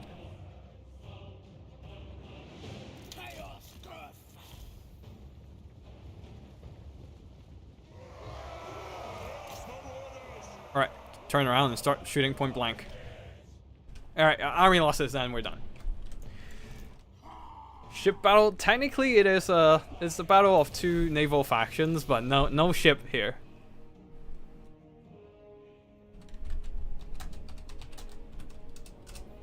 Silverin Imrik, that's Wolfric in the front line, and Wolfric using the boat to weaken the Silverin Guard, and then Champion plus Vermeer beating up the Silverin Guard.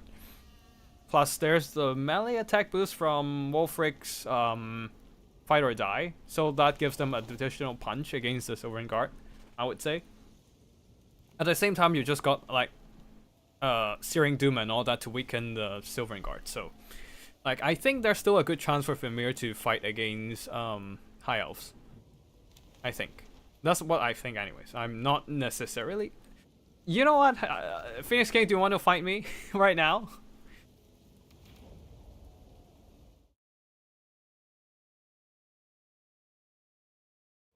Yeah, let's just do an experiment, and then after this I probably just gonna call it a night.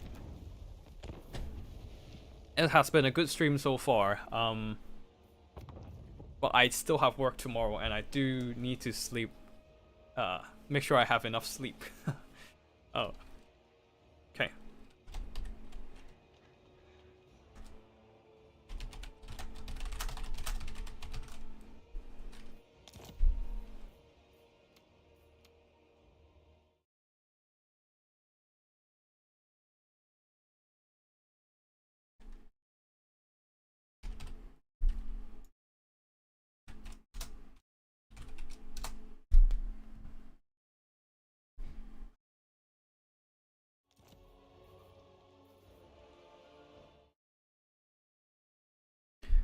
Let's experiment with whether Vermeers are still viable into High Elves.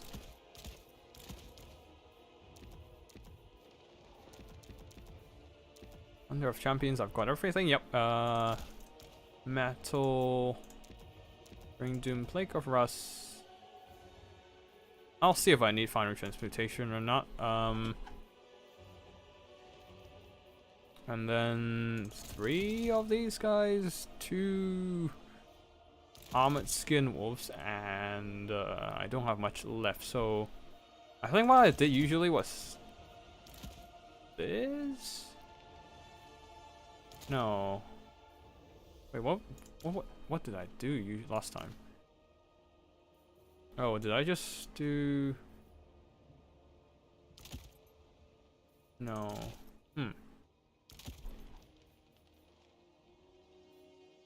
I think is this something like that. Oh, I don't think I bring that in. This Final Transmutation. I swear I had a bit more stuff last time when I was playing this matchup. Oh, yeah, that's about right. And a couple of these bad boys, and cancel that, and I have enough for. You know what? I'll just bring Final Transmutation.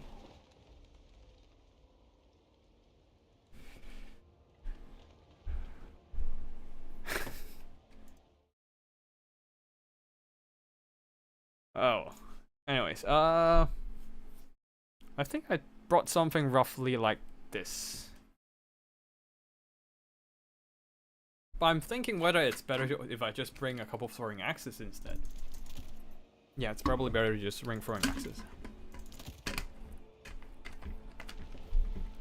Probably. I don't know.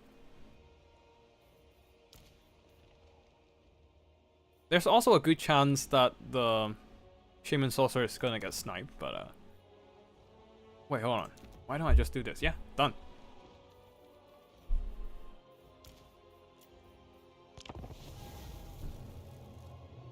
Alright, we are ready.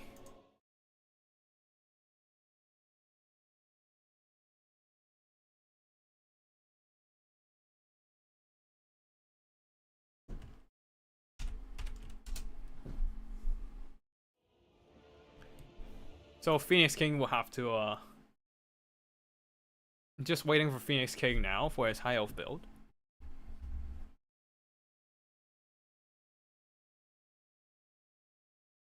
Zero gold left. Oh boy. Oh boy. That's gonna be a tough battle for sure. I mean, it's gonna be a tough battle against Phoenix King anyways.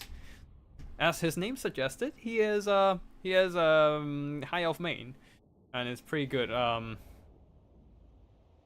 it's definitely one of the more proficient kite players. Oh shit! If he's kiting, then I might be in a bit of trouble. We'll see.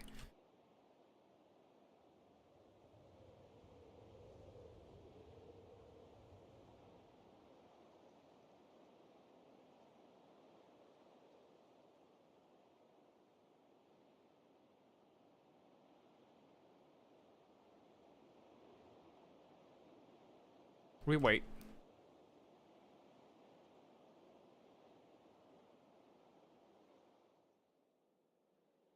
We wait.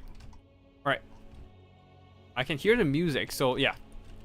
Once you hear the music, it's like, oh, the game is almost loaded in. It's good news. But yeah, right now we'll just have to see if we're fighting against a kite build. If we are, then we're kind of fucked. Not gonna lie. If we're fighting against a box build, then we have a slightly better chance. But like, that's only a slightly better chance, not exactly a significantly better chance. It's still gonna be a rough battle, because Norsca is, you know, it's not in the best place right now.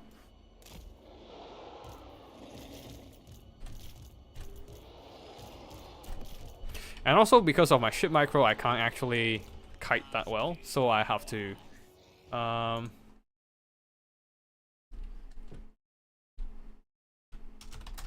so I actually need to use skirmish mode despite how shit it is.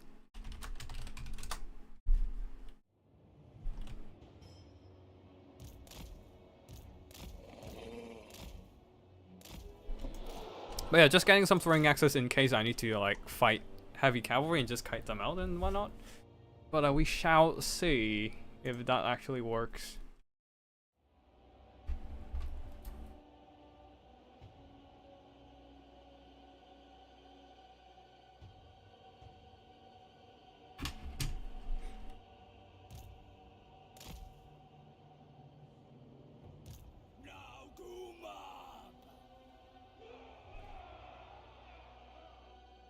Alright, looks like our opponent is ready as well, so we probably can start soon. Wait, hold on, what is this on the screen? Just rub it off. And yeah, good to go. Okay, that's an Aryan.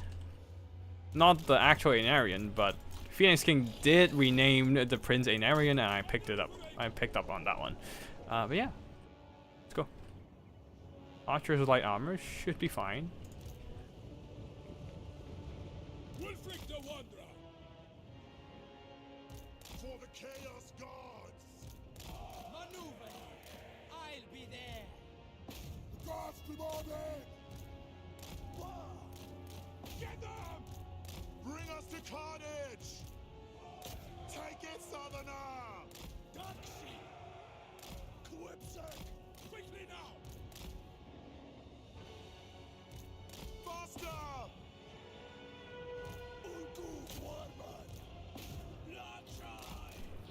Alright, let's see if we can get a boat down.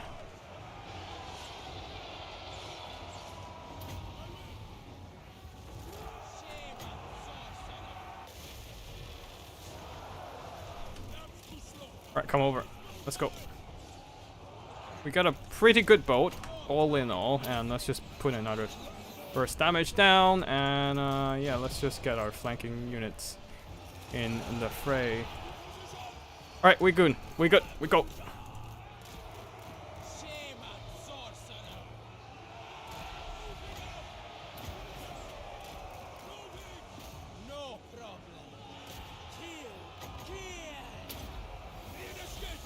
let's go. Yeah, sort of tortical. Shame on sorcerer. Moody. So be it. Massacre. Oh, I forgot about the archers. Oh well. Ugh, that's the problem with High Elves. They have healing, I don't. Yeah. Yeah.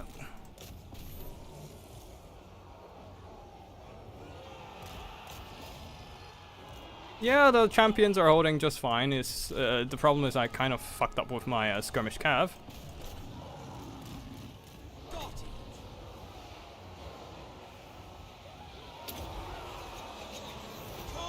Ulfric needs to pull back as well. You guy. Look at the friendly fire. My God. Okay. Okay, that was definitely a mistake leading these guys into a spirit box.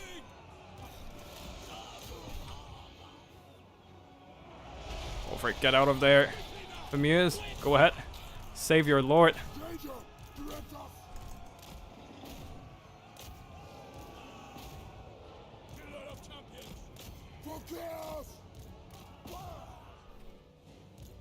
Positioning.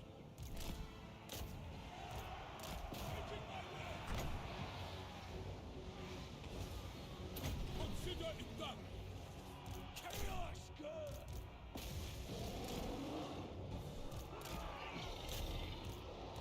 Waste no time. Alright, cool. Can we get the skin wolves in there? Throwing axes come in. There we go. Ulfric, Hunter of Champions is off cooldown, so let's try it again.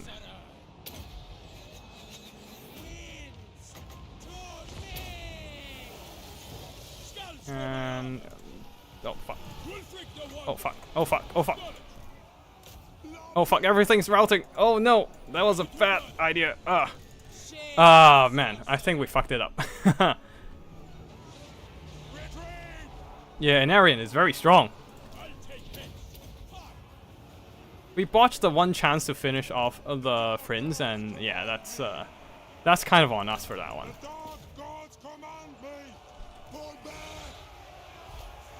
Wolfric died hard. I still stand by. Not the actual Anarian. Phoenix King was definitely a big fan of Anarian.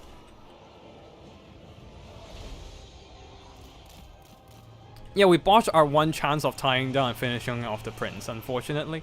If I had the Skin Wolves in position to keep him down on the ground, I probably have been able to do a lot more, but yeah, as things goes by, I kind of mismicroed different parts of the battle.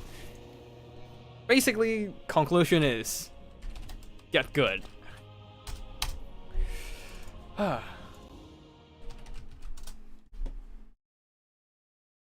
yeah, Wolfric definitely did a lot of damage. It's just that we don't have healing, and the Familiar did well too. Like, and still have quite a few models left. Like, the Familiar and Champions actually made it through the Spear frontline just fine. The problem is my micro fucked up. Ugh, damn it. Yeah.